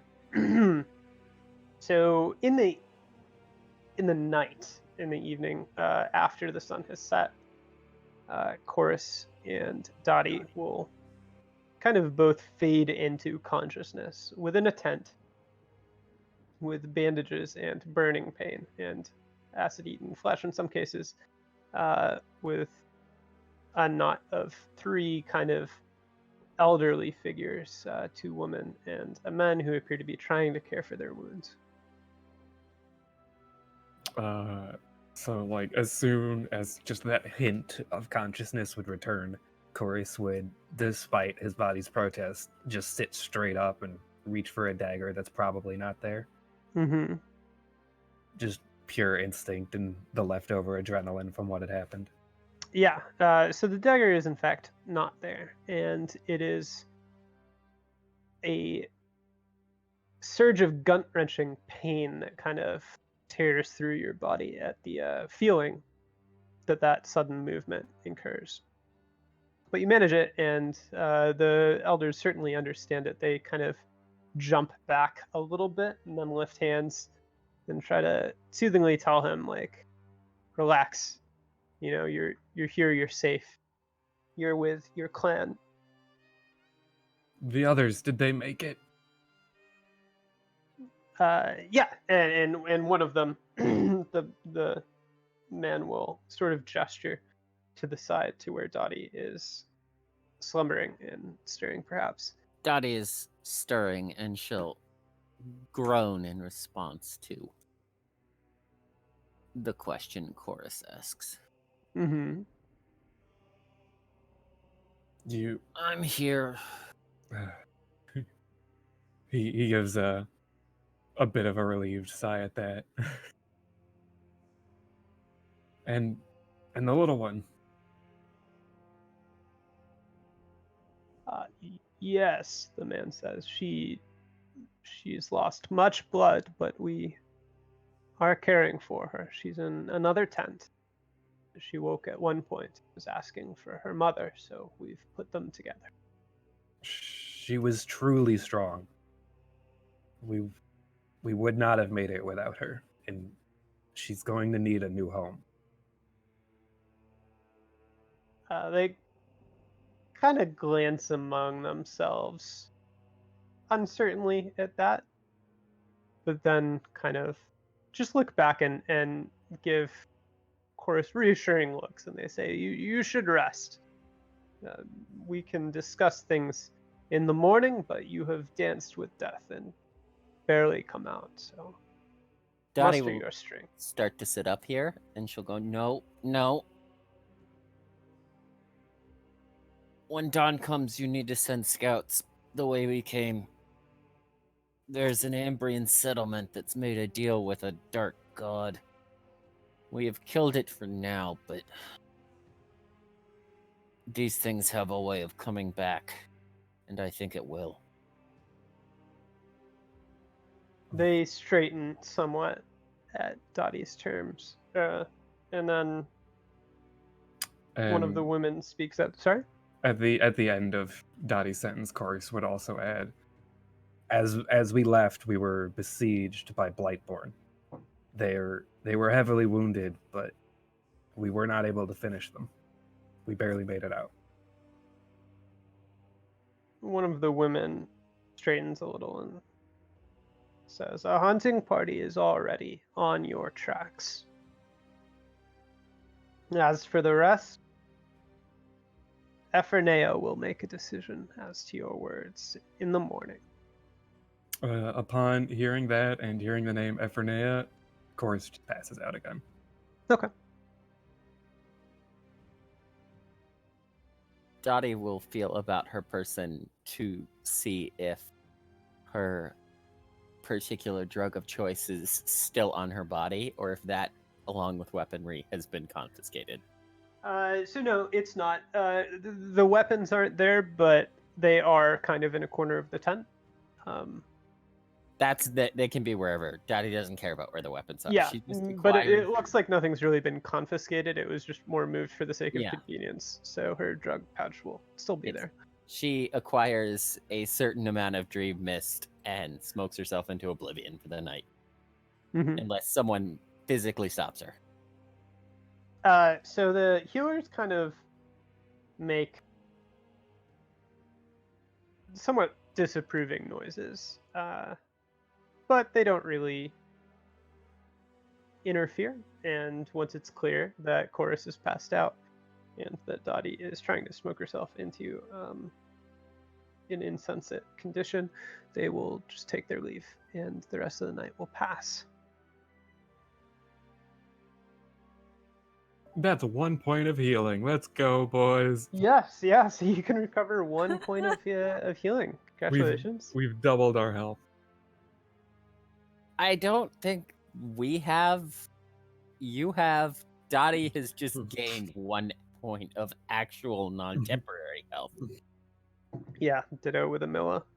Oh my god. Ooh. Do y'all want a break? I think this is a I good think moment. this is a great time for a break. Okay. I think it's a great time for a break so I can figure out what the heck is going on with this headset. Thanks. Okay. Chat. We'll take a 5-minute break. We'll be back here in just a few moments. We're back. We resume. The following morning, you've had a night to rest and moderately recover, minorly recover a little. You are now not at death's door, but kind of still on death's porch, as it were. Did they use any medicine on us that might have given us like one more toughness? So for that night, no. Okay. However, in the morning, the three elders that had been there previously return, and they do have herbs and tinctures, and they sit down to begin tending to Chorus and to Dati. How conscious is Dati right now, by the way? I mean, it's long enough that she's recovered. She's Okay. usually recovered. The only reason she wasn't by the last time is because she used 2 doses in one day. But this time she's recovered by morning. Okay, great. Yeah, so they'll essentially begin to question you two to get your story about what it is that you're doing here and where you came from and etc. As they tend your wounds, and they will use herbs to kind of accelerate the healing process just a little bit. Chorus would leave like 90% of the explanation to Dati until it got to the part of them like seeking out the clan. Mm-hmm. Yeah.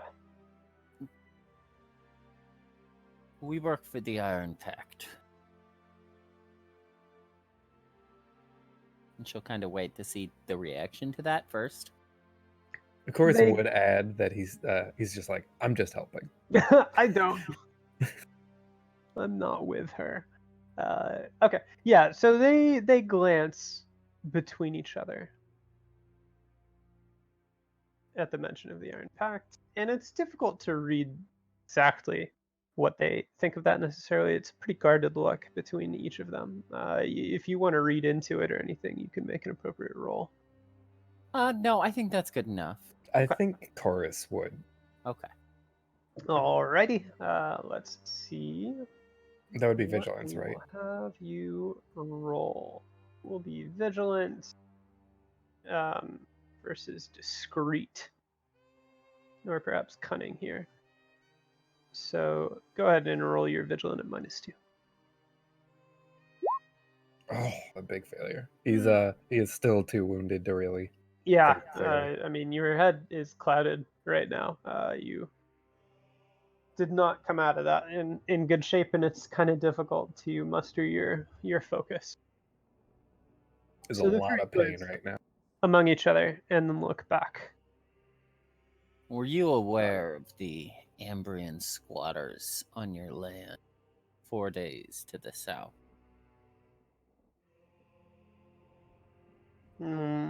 They definitely would have been, like, Chorus would have informed, like when he went to go trade, or when he found that village and traded originally, he would have told the tribe about it.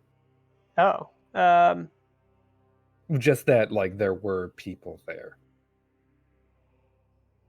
okay. So Chorus probably hasn't really had a chance to share that information. Okay. Just because they would have done something about it. Mhm. So the older of the two women's brow furrows at that news, and she shakes her head, saying, "No, we have heard from time to time of Ambrian intrusions, but nothing about a permanent settlement." And they've been there for what was it? He'll look over to Chorus. She'll look over to Chorus for confirmation. How long? Chorus will give a vague amount of years. Sometime. They fled for religious reasons, bickering with the priests of their god, fled here to worship others, and they found another one yet still. And they made a pact with it and fed it their dead. It was a long thing, seemingly endless, like a worm. Their eyes narrow as they listen. Go on.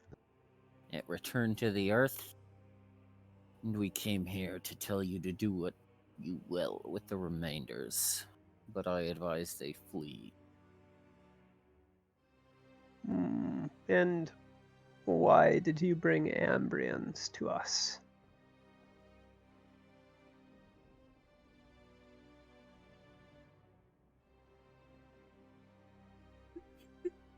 Young girl. She'll begin, pointing over to Amela. She aided us. Her mother was being poisoned, for their natural dead were not enough. They needed to feed more and more to this beastly god. They aided us, and her mother was sick from their poison. We needed to tell you what you needed to know, in case the god stirred again. And they needed aid.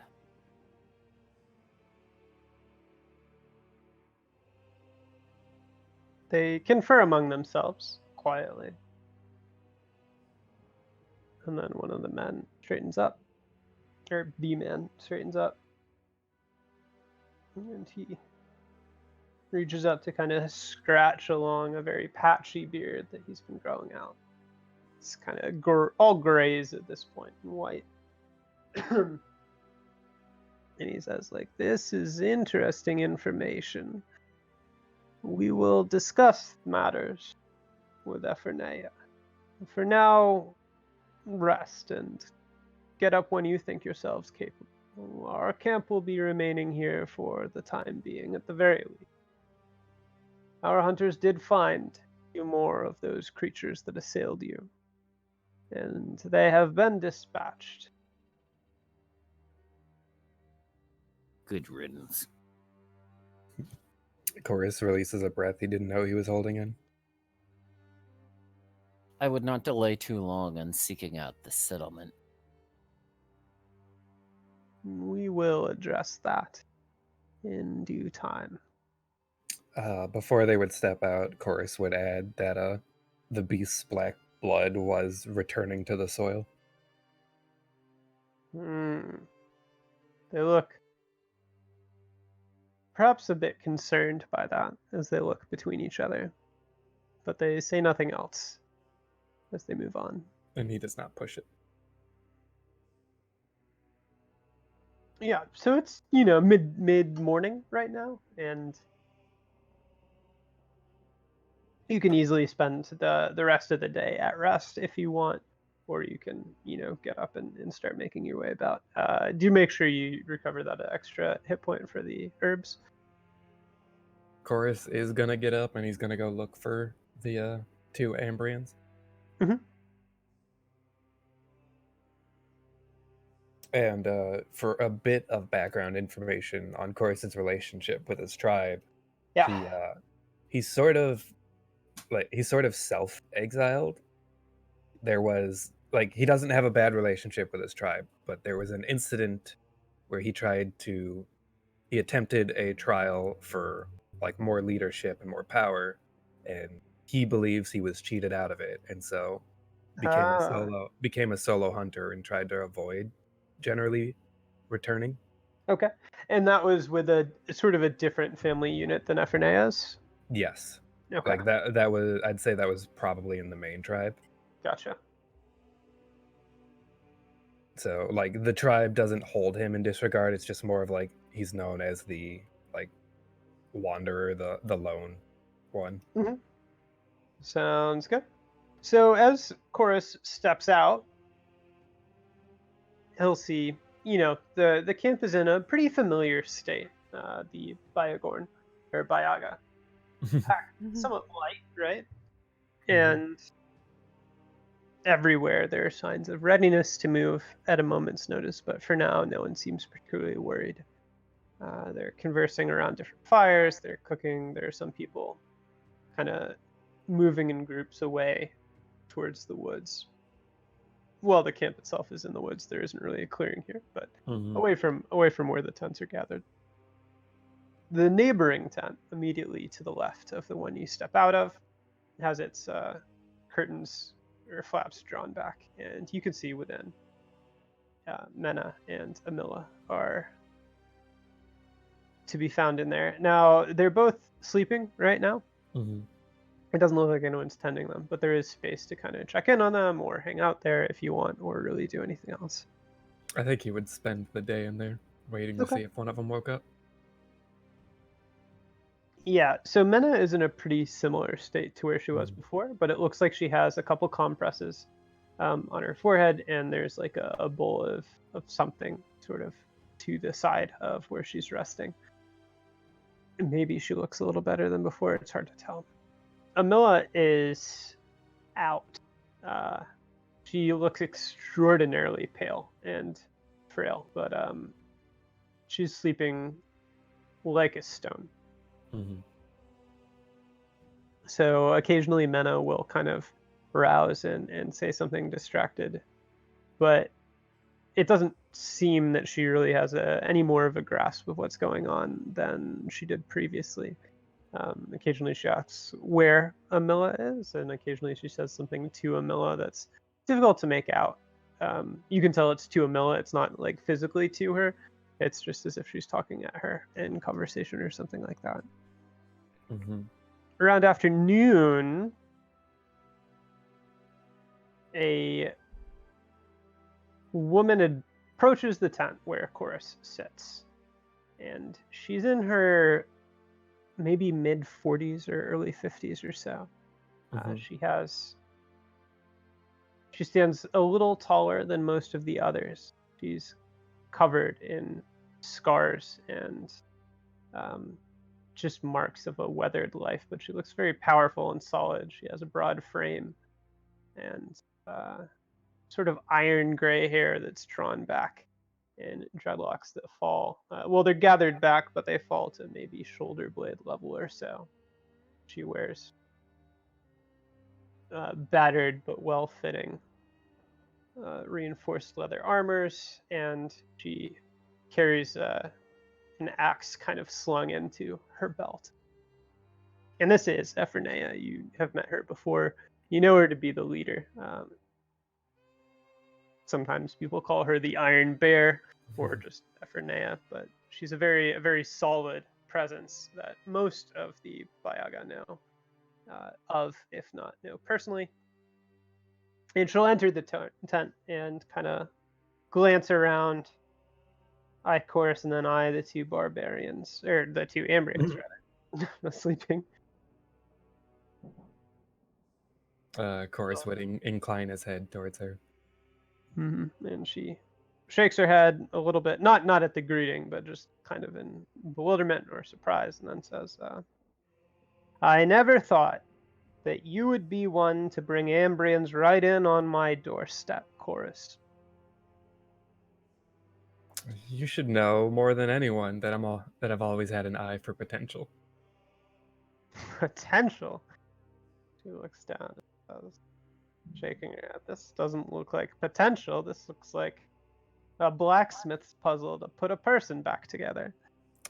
Tell me, how many little ones have you seen survive an encounter with the Blightborn? How many have stood up and fought to protect what's dear to them? Many have done the latter, but maybe not the former. She eyes where Amilla sleeps and says, stood up against the Blightborn, huh? He nods at that, gesturing to his super bandaged chest where he was slashed.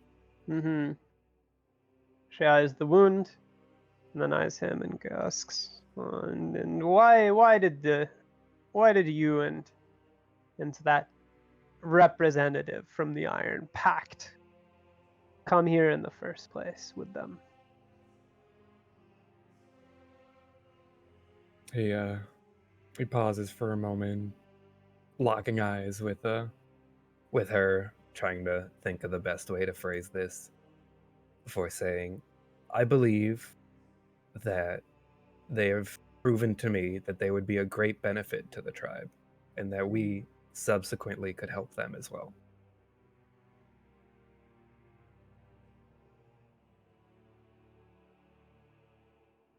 Cants her head and looks down at them again. It's gonna take resources to heal them, and it's gonna take time to dote on them. They don't have any of our knowledge about woodland.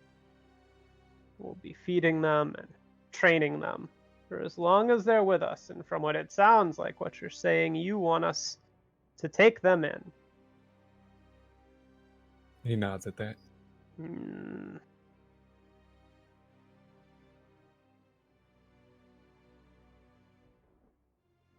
She's silent for a short time and reaches up to kind of scratch along the side of her head as she eyes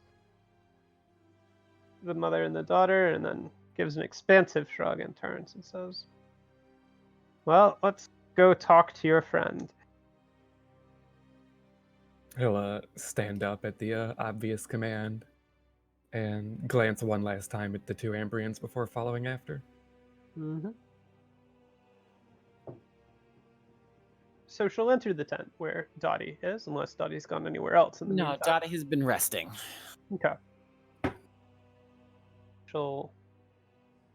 Ephronea kind of ducks down and enters the tent, and then kind of steps aside to give Chorus the ability to enter as well. Puts her hands on her hips and looks down at Dati. And after a moment, she'll say, so you're asking, as a representative from the Iron Pact, that we shelter these Ambrians, huh? I'm going to tell you what has been happening on your soil, if your elders did not pass it on to you already. No, they told me what you said. Ambrian squatters. You can go on. If not for these Ambrians we brought to you, we would have been much delayed in finding the source of this problem and putting an end to it. We at least owe them a debt, and if I have to pay to see it repaid, then so be it. She lets out a laugh and shakes her head before looking back at Dati and saying, I have things I could have you do, but you don't look capable of doing anything right now. Dati will laugh a little bit at that. Frankly admit, we're not.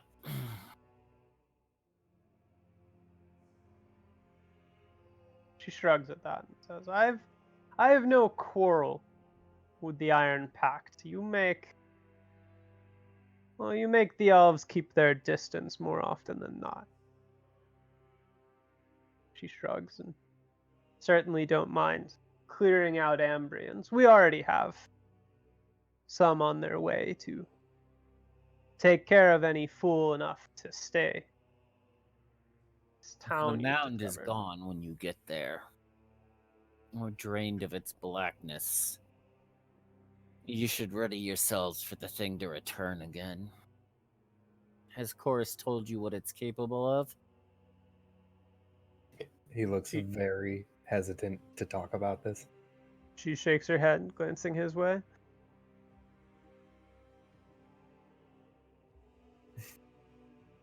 Yeah, he tries very hard to not answer, just looking in the other direction. We dropped a dozen logs on the thing and it didn't flinch. We beat on it for what felt like an hour. Collapsed the palisade on it. The dozen logs I mentioned. Mm-hmm. It draws men inside it and consumes them from within, from what we can tell. There's an involuntary shudder, of course. And I think it grows stronger with each dit it claims, given the Ambrians were offering it that much. Mm-hmm. I don't know what its name was, but I know in my heart that I think it will return. We have done something for you already. Well, maybe you have, but I won't call that an even bargain. She reaches up and kind of scratches at her hair again and then shrugs and says, well, we'll take care of your Ambrians, and if they want to stay with us, then we'll let them stay with us, provided they aren't too much difficulty underfoot. Can't speak for the mother too much. She's been poisoned this entire time.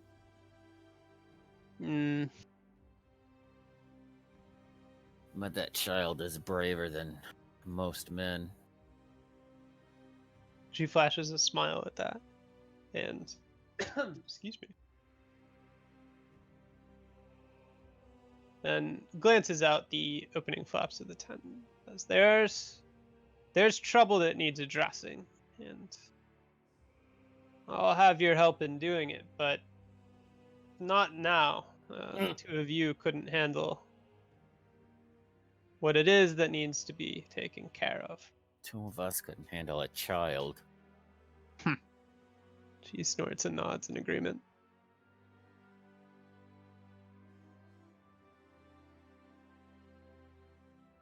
Well, you're with us for a little longer, Chorus, and your troubles won't chase us here.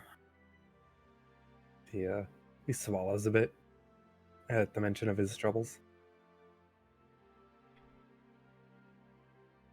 Dati will start to stand up and offer a hand out to Ephronea.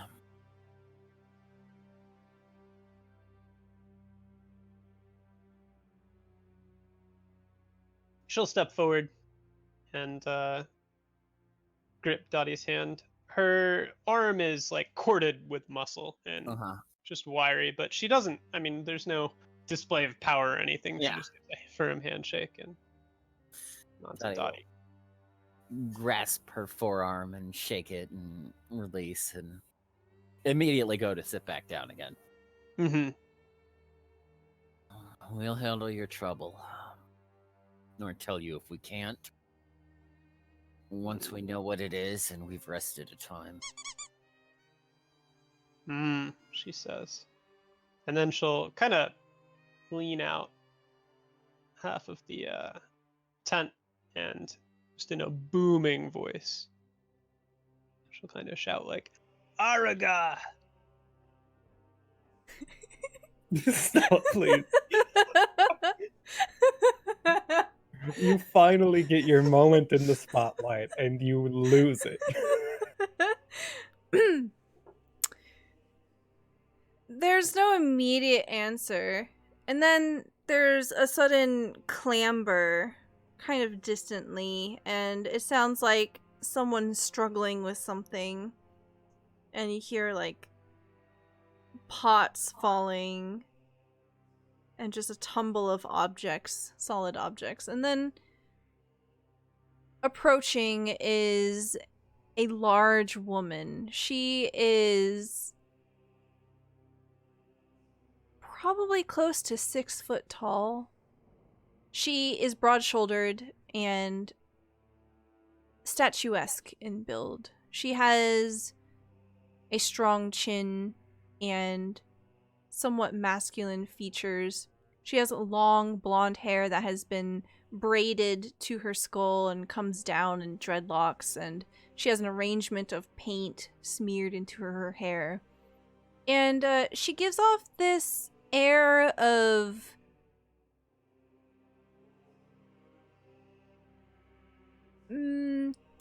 stubbornness. She has a bullish look to her. And she is currently dressed in leathers that are tightly strapped and from her waist down, there is a colorful skirt of varying greenish and bluish hues, been dyed, but not quite expertly. She has a bit of a ratty look to her. But strapped to her back is an enormous sword. And as she's approaching, you can see that there's a bit of food smeared on her face. And she lifts one of her arms up and she wipes at her face. And she's not delicate in this motion. She just kind of grabs her face and just smears everything away. You can see dirt kind of smudge on her cheeks. And her eyes are on Ephranea, and only Ephranea as she's approaching. Chorus tries to hide a look of disgust. Well, Her eyes are only on Ephranea, so she doesn't see a look of disgust. Nope. Ephranea waits as Araga kind of, makes her grand entrance. And once she's close to the tent, she kind of lifts a hand to gesture to Araga, and then gestures in the tent at the sorry state of Chorus and of Dati. Araga looks over to them only after they've been indicated. She kind of squints down at them and looks a bit over them inquisitively and just shrugs to Ephranea. Mm-hmm. What do you want me to do about them? Ephranea takes a moment and then she says, "This is Araga," and she gestures in at the tent at the pair and says, "This is Dati from the Iron Pact. He's a representative of the elves." And she gestures at Chorus and says, "This is Chorus." Araga just kind of pulls a face. It's not exactly disgust, but it's like a are you sure what is going on here? And she cuts her eyes over to Chorus and her mouth just cracks into a wolfish grin. Ah, Chorus. It's been a while. Chorus is very upset right now. She doesn't seem to care. She just kind of steps over. She puts her hands on her hips and she looks down at you, kind of looming over you. I assume this happens a lot in barbarian culture, as Chorus is generally on the lighter side. Like, he's not weak by any standard, he being a barbarian and all, but he is not the picture of strength most barbarians are. Oh, and Araga is a mountain of a woman. She is built like a fighter. And yeah, you would definitely require a lot of strength in order to wield what is clearly a two-handed weapon. Yeah, and the stereotype of strength being the all and like Chorus being looked down on because he's a scrawny little dude, it definitely holds true to an extent in some places. Although barbarians are really called barbarians just because they aren't Ambrians, more so than speaking to like a total lack in their own culture. And of course they revere like mystics and such, but he's not a mystic. He's just a weaselly little man. Yeah, he's not a mystic and he's not strong. And his primary form of archery is something celebrated in Ambrian culture. Yeah. So he's definitely like a black sheep. Black sheep for sure. in particular, one of the tenets of barbarian fighting culture is that the way Dati fights is really cool. That makes By sense. telling other people to go away. No, making people flinch with your mere presence and then beating them down. Force of will. Yes. So, Ephranea kind of allows the introduction to go on for a little while and says, "When you are rested enough to be of use, I will have Araga here." Is it Araga or how do you say it? I was going to say Araga. Araga, yep. Araga will guide you to a place that needs cleansing. There is a glint that has infested someone from our clan, and it must be dispatched before it causes more trouble. The place is somewhat distant, and it is out of the way, so it should be something that can wait until you are whole. But that will be my price for entertaining the Ambrians on your behalf. Chorus has a vague look of indignance. You know as well as I that I do not need a guide through these woods. Araga snorts at you. She's likely to wake half the forest coming along with us. No, but you know as well as I that she can handle half the forest. Ephronea, do you desire to have Chorus represent the Baiaga clan on your behalf? No. Then, and she'll look to Chorus sympathetically, she will be choosing someone else to represent the Baiaga clan on her behalf. Fine with me. He looks I Is represent. chosen. Hmm? She was going to say, then she is chosen, and she'll gesture to Araga. And Ephronea lets out a very similar laugh. Ha!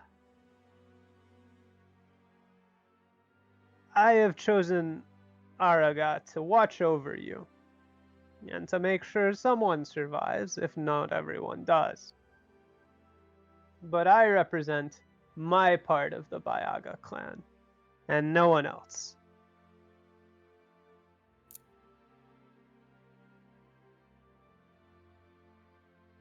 Her eyes swing down to Chorus in the silence afterward. And she says, "You have been gone a long time, and you know not where these men were infected. I could describe it to you, or I could send someone who will be useful in a fight who has been there before, and that is what I will do."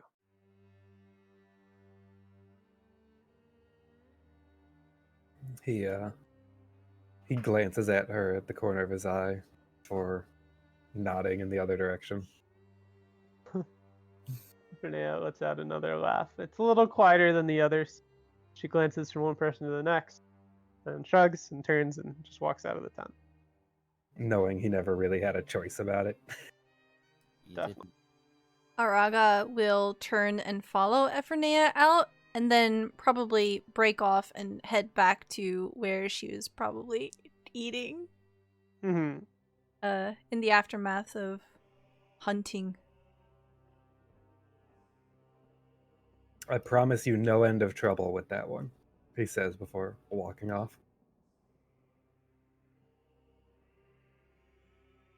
Dati will wait until the tent empties out and then pronounce that the Iron Pact has no objections course. Okay, great. of action.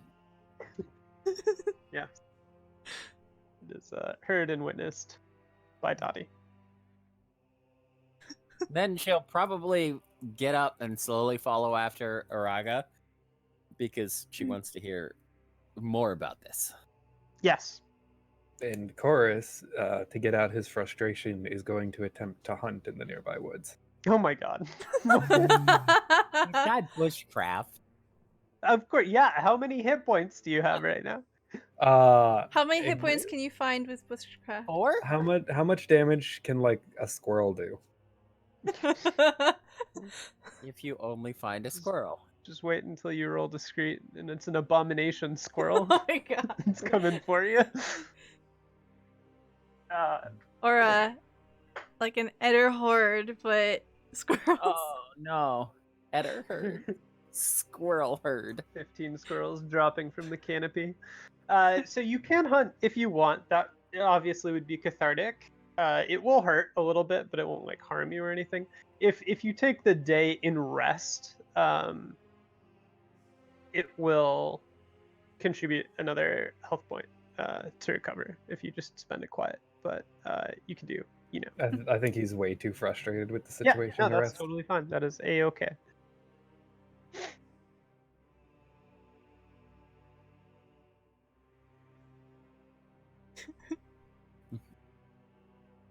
So Excuse you? I was laughing because I put my bet into the death pool that Chorus is gonna die, and I don't know. I like where this is headed. So Araga is seated around a fire, and she's probably joined with some other slayers and hunters, similarly dressed people, and she has a chunk of meat in her hand, and she's tearing into it. It's been seared by some roast, and she is leaning forward with her arms on her knees, and her head tilts towards Dati as Dati approaches, but she doesn't look away, and she just sort of stares as she tears another mouthful off of this haunch.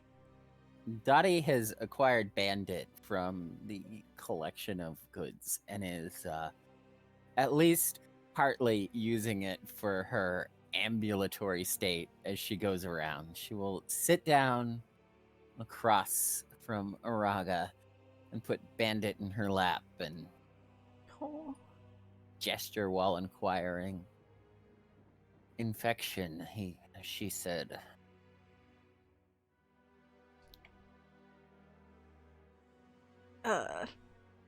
Yes, so Stella doesn't know any details.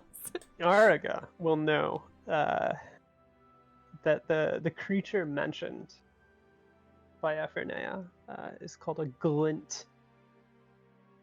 It's a creature that's about fist size or so, and it's like a tick, except for the fact that it sort of glows and kind of pulsates a little bit, and it has a habit of finding a suitable host and crawling into their mouth and infesting them.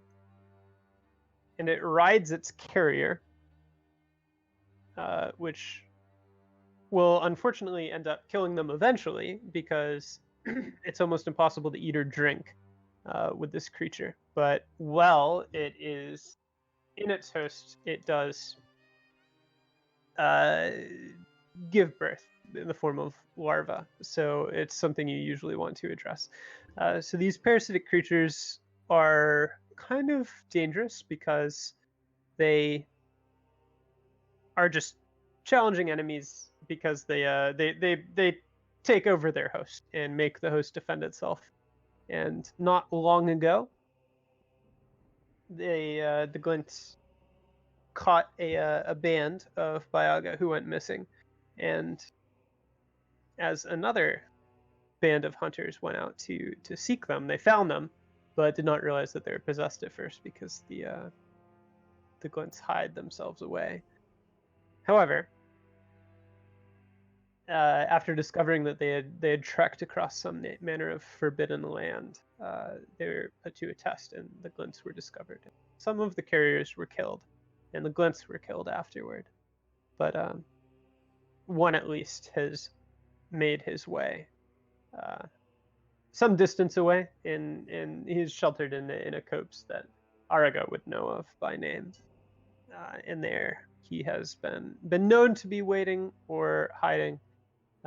He's certainly been there for about a week or so, and all she really knows about Glints, beyond what she's been told, is that they're bad news, and whatever they're in is all the more dangerous for their presence, despite the burden they put on their host.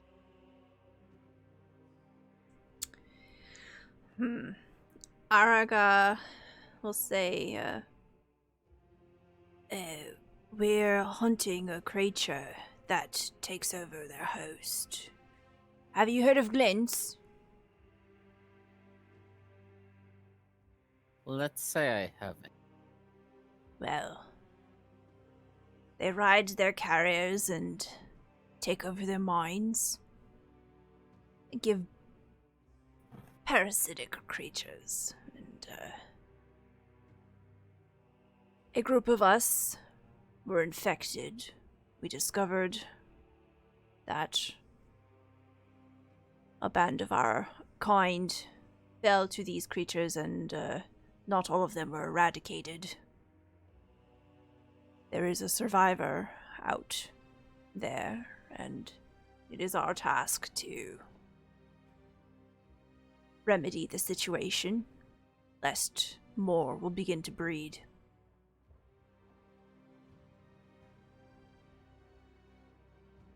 Dati will just kind of nod her way through this, and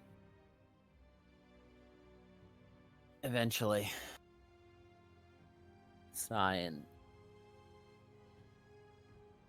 Were you one of the ones that helped deal with the first group?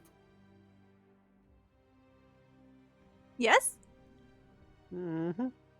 Yes. Why? It's easier if you've laid eyes on them, isn't it? She just kind of gives this sort of barking laugh, and she talks around a mouthful of meat and gestures over to some of the other hunters that are seated with her. There are a few things out here that we haven't laid eyes on. There's always something you haven't. She squints and points at you with the haunch that's in her hand. What's the most wicked thing you've seen? Your face. Ooh, woo, thanks. Dottie will honestly think on that for a bit, and eventually she'll settle on anything you can't kill with, well, anything we have. What kind of an answer is that? Speak plainly. Revenants and worse. She just sort of nods, and you can see there's a bit of respect in her eye as she looks at you. She looks you up and down. Are you sure you're not a barbarian? We never ask and they never tell. We are taken, and that is enough. And you see her kind of shift where she's seated, and she's leaning in. Both of her hands sort of clasp her knees, and she has a curious look that she sends over to the other hunters. And then to you, she says, "What are they like? Elves?"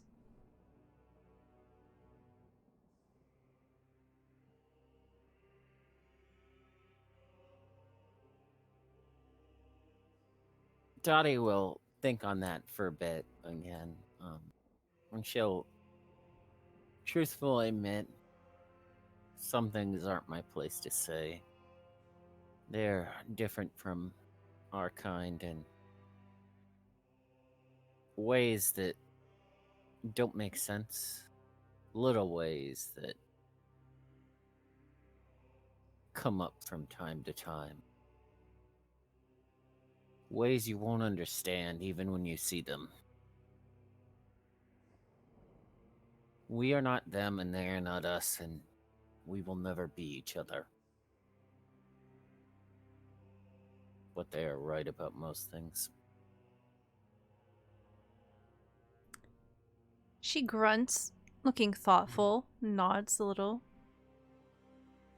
Well, I won't judge something I haven't had the pleasure of conversing with.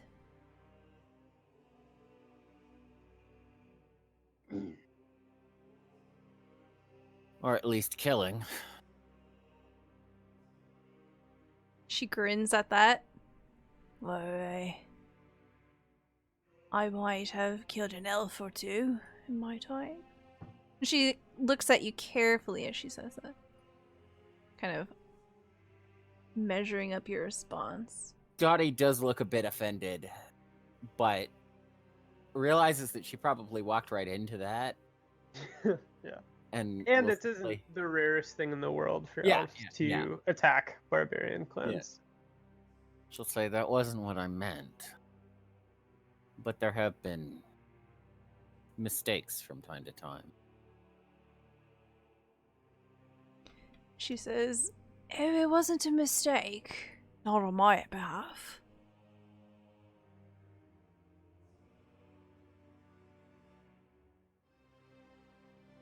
I worry that more often than not, any fights between barbarians and the Iron Pact are mistakes.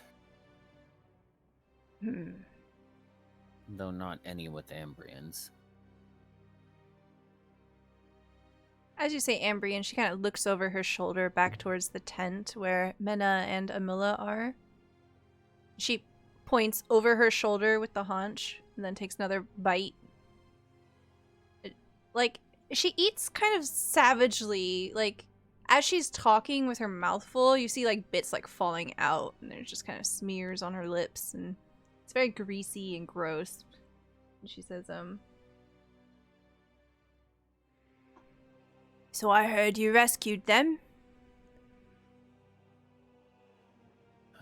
That's a truth in part, and at least the daughter rescued us as much.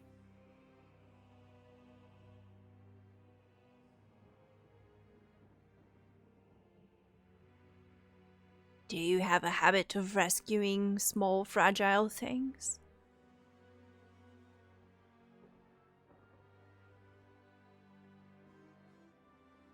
It's not often that small, fragile things are safe by the time that we arrive. If we are to hunt together, I need to know that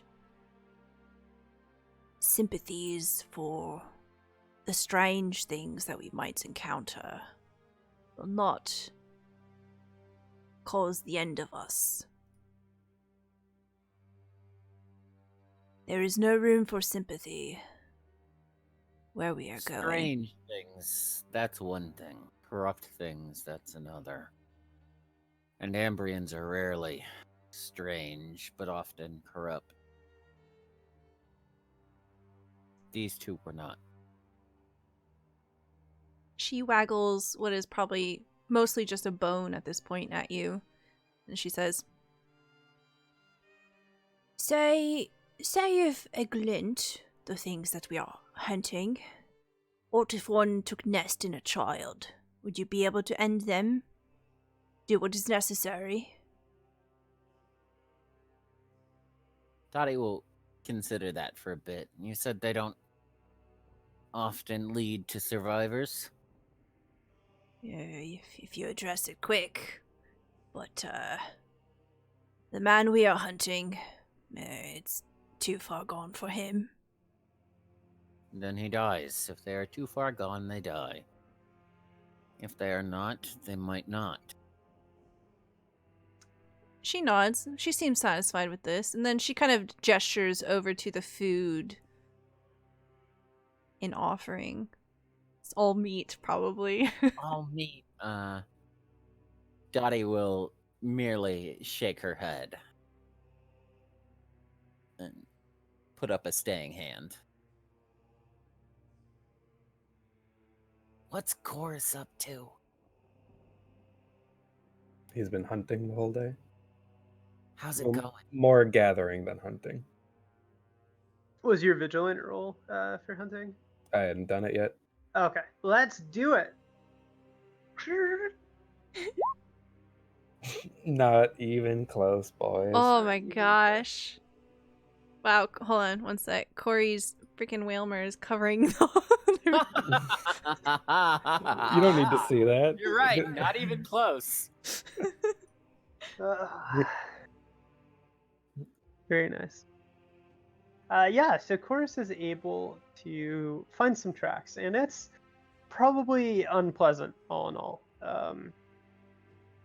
often enough, a step just sends sort of a jolt of pain up his side, where his wounds are just too rough to ignore. But he's a seasoned hunter, and he knows his stuff. He's been hurt before. He's able to grit through it and stay away from those stupid barbarians with their stupid habits, saying that someone as monolithic and flat-footed and heavy-stepped as Araga needs to be around to lead your group somewhere. And you find some Kory and manage to stalk after it and bring it down. Can I also get a couple of plans for Dati? Sure, absolutely. All right. Then he will have done that, and will slowly make his way back. Sounds good. When you return to camp, carrying your kill, and carrying your satchel of vegetables, you'll be able to spot where Dati and Araga are seated by a fire. He'll make his way over there, just sort of toss the bag of plants onto Dottie's lap, and then go about preparing his own food. As he turns to leave, you see Araga throw a cleaned bone over her shoulder, and she goes, "Where do you think you're going? Come back here. Sit by the fire. There's plenty of room for all of us."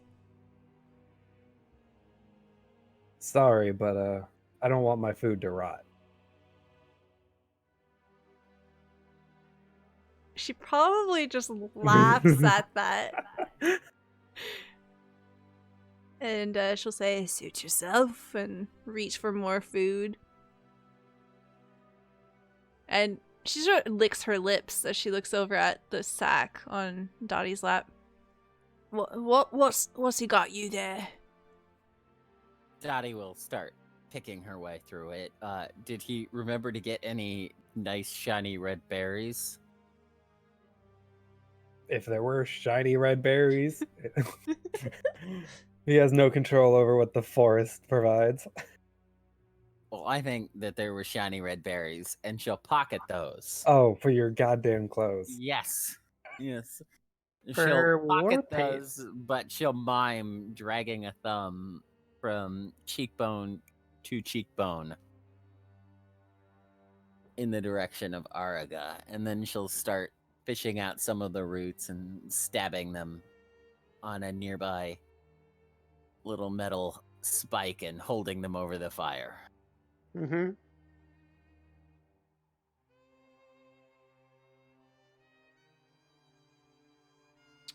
Araga will just eat with Dati. Araga does not seem to mind eating anything. She'll eat anything and everything. Much the same way. We just remade our original party. I just want to point that out. You just changed places. We changed places. We've got Why? Because we've got the cowardly moderate- archer. We've got the moderately charismatic leader, let's say noblesse leader. We've got the giant barbarian that eats all the time, and we've got the mildly cowardly archer that survives fucking everything. We just remade the original party. We just switched places. That is pretty And Look. I'm Kegami now. Look, you gotta deal with what works. I'm Dane. Apparently. You Dane? No, don't worry. You, There's you shouldn't be Dane, because that means you're gonna die first. no. Well, It's as long okay as- because I don't have stupid arrow magic that's gonna get me killed. Well, no, what got Dane killed was trying to dive bomb a skeleton. I mean, a lot Yeah. got killed, but that decision was not the brightest. Well, I'm gonna let you know, Araga has probably dive bombed a skeleton before. I would believe it. Dottie will just pretty happily spend the day resting and eating. As much as she understands that sometimes there is a need to rush, sometimes there's a need to sit and recover, especially when you're moderately safe and surrounded by people who are willing to let you sit on your butt because you're about to go do them a favor. Yeah. Mm-hmm. I think the meal side here would be a lot of carousing. Araga would be very loud, probably get kind of drunk as the day goes on, and there would probably be some wrestling involved, a lot of boisterous storytelling, and just eating a lot of food. And then slam dunking Dati into a fire. No, that's next episode. That is next episode. Oh God. I think Go on. I think Chorus has probably been slam dunked by Araga into various substances at some point. It's very traumatizing for him. Oh my goodness. Slam dunk into the river. Sploosh. Dati would probably join in on the merriment and make herself at home, particularly with some singing. Ooh. And Chorus would try to find some friends and gamble. Roll to see if you have friends. I don't. Oh, What do you want me to roll? My 5 persuasive? Yeah. do it. No, roll your money to see if you can pay people to be friends. Oh. No, I'm joking. All You're right, able to find some people let's interested. start in with gambling game. Thaler. All right, I rolled my Thaler. Excellent. Right. You were able to find some people to gamble with. So let's put that to use. Let's get some rolls going for. He's 100% gonna cheat. Oh.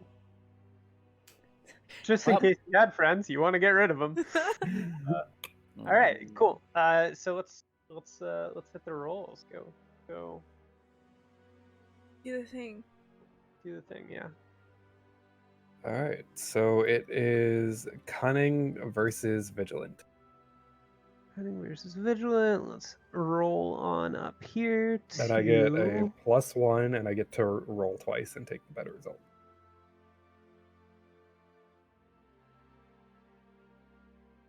Is this the right page? Monsters. Yeah. I'm basing. Oh wait, no, hold on. +1 on cunning tests when gambling, and to get away with it, the cheat must pass discreet versus vigilant. I'm just looking for barbarians. So you should have at least +2 on all gamble. You get +2 if you take the other thing as well. Oh, you don't have gambler and cheat? No, I took heirloom. Okay, they have vigilant of 11.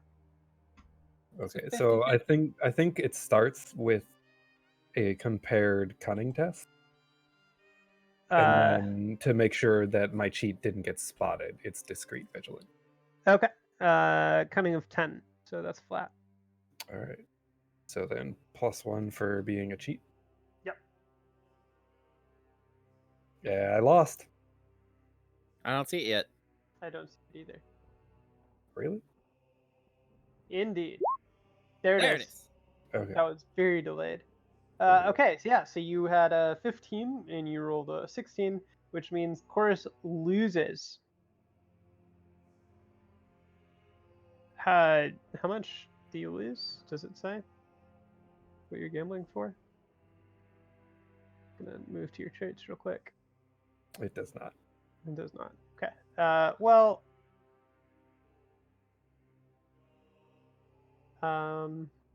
You lose money.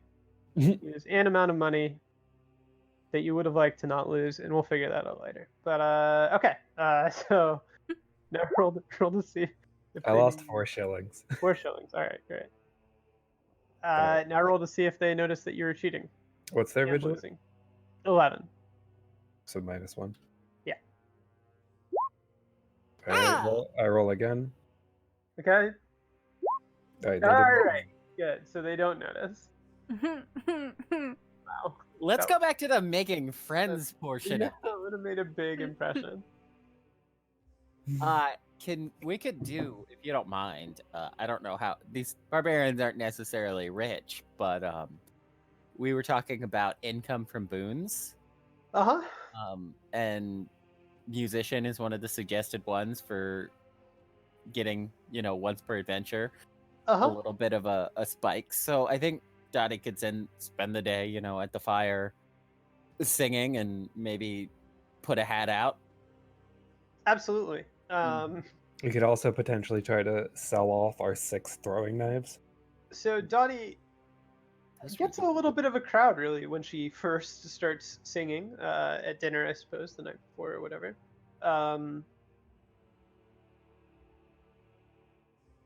And they all seem pretty excited. So throughout the course of the day, as she is performing, she'll definitely get the passing interest of people here and there, and one or two will ask for particular songs. Now, what is Dottie's repertoire in terms of what she's familiar with? I think in particular, one of the things that I was always imagining was it might not be the same lyrics, but if you get the tune, she's probably got a song. A version that. of it, sure. Yeah. I like it. Sounds good. Absolutely. So how much money can you make off that? 1 die 10 thaler after you pass the test. Sure. So we'll do like 1 die 10 capping at 5 probably, because Okay. there's not a ton of wealth left. Yeah. Well, if it's capping at 5, why not just 1 die 5? Because you are weighted higher towards success if you get 6, 7, 8, 9, 10 all for 5 as well. All right. So we will do persuasive +1 You because say it's a that, musician this is test. basically a damage roll, so it's going to be a 1. It's gonna be a 1. You're Oh right. my gosh. Ah! Hey, all right. So you get 4 Taylor. Well, I haven't rolled the 1 die 10. That was just Oh, you're right. What was Yeah. that for? that was just a pass.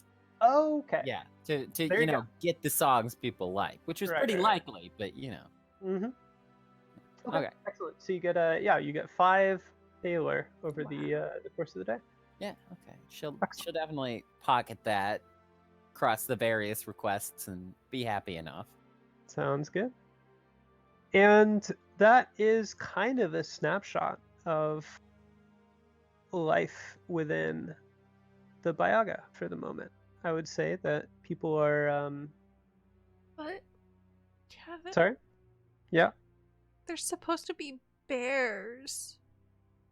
Yeah, the Baiagorn? Yeah. What do the bears look like? Where are they?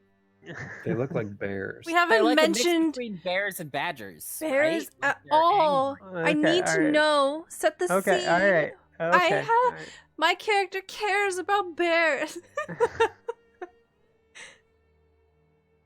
Okay, so we're taking a little step back to what life looks like with the Baiagorn. Now, Baiagorn are bear-like creatures, hot-tempered, and somewhat difficult to handle, that They're badger Clan bears. Baiaga has named itself after, because they're just that neat. And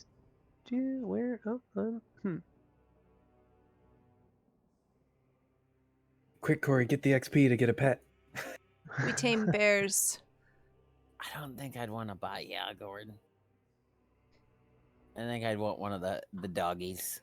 But they're so cute, and you can cuddle them, and they keep you warm, and And you can wrestle them. you can wrestle them, and when you have an argument with a friend, you just point your bear at them. Take care of 2 problems at once. So most of the world knows Baiagorn to be relatively solitary creatures that are not very big nor very strong, but they are one of the most ferocious fighters in the woods as far as natural animals go. It tends to wander alone, but isn't afraid to attack prey that's much larger than itself. However, the Baiaga clan has developed a method for taming Baiagorns. And you don't necessarily see that many within Afrenea's camp, due to the transient nature and perhaps due to the fact that a lot of hunters are just out. But as time passes in this settlement, nomadic respite more like, you do see some of these fighters who have dedicated themselves to training Baiagorn. And you do see, on occasion, a hunter coming back with a pet Baiagorn. A lone bear is perhaps not enough to ward off a fighter, but they sort of train in tactics where they synchronize themselves. And an angry Baiagorn is certainly a fearsome creature. So they're, on the smaller side. They are very much bear badgers or badger bears. Badger. No. Bear. No, So I think perhaps, that's right. Badger, bear. They're that much badger and that much bear. Yeah. So they're, somewhere in the order of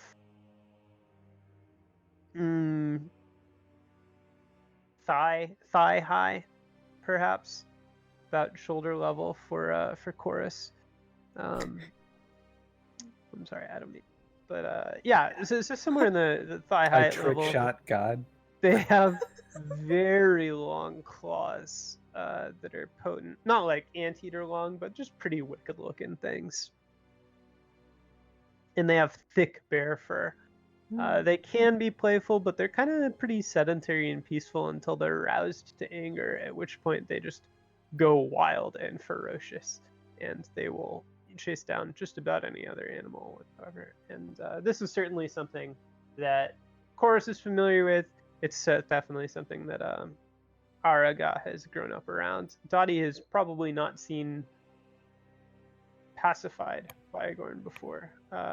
Chorus always wanted He's one. probably had a I'll go my way, you please go your way. In fact, you need me to go a different way conversation. With just ones out in the wild before. Yeah. Please no Whatever mall way, arena. which way do you want me to go? I'll go that way. Bye. Chorus Yeah. has definitely wanted one as a hunting partner, but he is terrible with animals. Yeah, which is not a great combination at all when it comes to these things. And Araga's talents lie in eating the animals. And fighting and wrestling them. No. Eating comes first. Wrestle the bear. Sounds good. And yeah, I think we'll just kind of zoom out on the scene as time goes by, as the two of you recuperate, and as Amila and Mena sort of begin to recover and actually begin integrating into life with the Baiaga. And when we pick up next, we can kind of start off with a little more rest and take on your mission to A new adventure. handle the I think what you mean. glint carrier. I think what you mean is one travel roll and then we turn back around. I would really enjoy if that didn't happen, but maybe. Well, thank You you. have someone with a big sword now, so that might make things better. We had someone with a big floating stick. Yeah, but sticks, Something. Yes. Great. Kevin, thank you so much for dungeon mastering this session. Thank you as always. We're gonna do some rounds of shout outs real quick, and then we're gonna go on a raid. We're gonna start. Yes, anyone who betted into the death pool, and if you betted that no one would die, you're a winner, and I'll go ahead and distribute all of those rewards. We're gonna start off with Vertigo We're Cross. gonna start off with Stella Luna. Nope, I go last. V, tell us who you are, what you're about. I'm an internet funny man that does variety games on Twitch. Specifically, tomorrow I'm going to be doing the Resident Evil 3 demo when it comes out. And you can find me on Mondays with Stella doing MMM. Wednesdays I'm here in Symbaroum, and then the rest of the week I'm just kind of hanging out, playing games. Nice. Excellent, thank you. And we have V's link there in the chat. Next we've got Kory. I don't stream anything, but you should go raid my friend Robot Jesus. We'll totally go raid Robot Jesus. That sounds Hold on, awesome. hold on. Kory is not allowed to give Twitch links or identities that are real. Okay, yes. I need you to come up with a name for Robot Jesus. You can Eager, catch him sweet, over at Vigil Doritos treat. twitch.tv/gloriouswildmonitor Mike Hogg. Excellent. Perfect. Much. Clap, clap, clap, clap, clap. And last but certainly not least, we've got Obdurant. Hi there, I am Obdurant. I enjoy playing D&D. I really like Symbaroum. It is a lot of fun. It definitely makes things tense. And you can find me here on Wednesdays playing that. You can find me here every other Friday playing Dark Matter. You can find me here Thursdays playing Destiny. And you can't find me anywhere else because I'm busy playing Skyrim. And working. And working. And playing Dominions. And League. And League. Thank you so much. I'm still Luna. This is my channel. Welcome. I hope you enjoyed the show today. If you liked what you saw, please consider giving us a follow. That way you get notifications for when we go live. If you want to play one of those games that was mentioned just very shortly, hop into our Discord. We are looking for players to come play Cats and Catacombs with us. That is a D&D 5th edition supplement where you play as a cat. Literally a cat. Not a cat person, just a cat. But with magic. And it'll be super awesome. We have a 10-hour marathon coming up and we need some seats to be filled. All right. Let's go. And even if you didn't like, make sure you still follow. Oh, that would be awesome. But, you know. Just so you know when you can get angry every week. Yeah, if you feel your life is too calm, make sure you follow Stella Luna. Yes. Oh my god, there's so much chaos here. If you love chaos, hit that follow button. Join the Discord. We've got so much chaos. You can... What? If you do like, can you unfollow? You can unfollow if you want. Sure. I'll cry, but some people like that. How many of you subscribe? Oh. Bad sandwiches. Oh. Thank you so much, friends, for coming here tonight. We will be back next Wednesday at 9 p.m. Eastern Time for more Symbaroum, where we go hunt, what, the alien things? Alien bugs?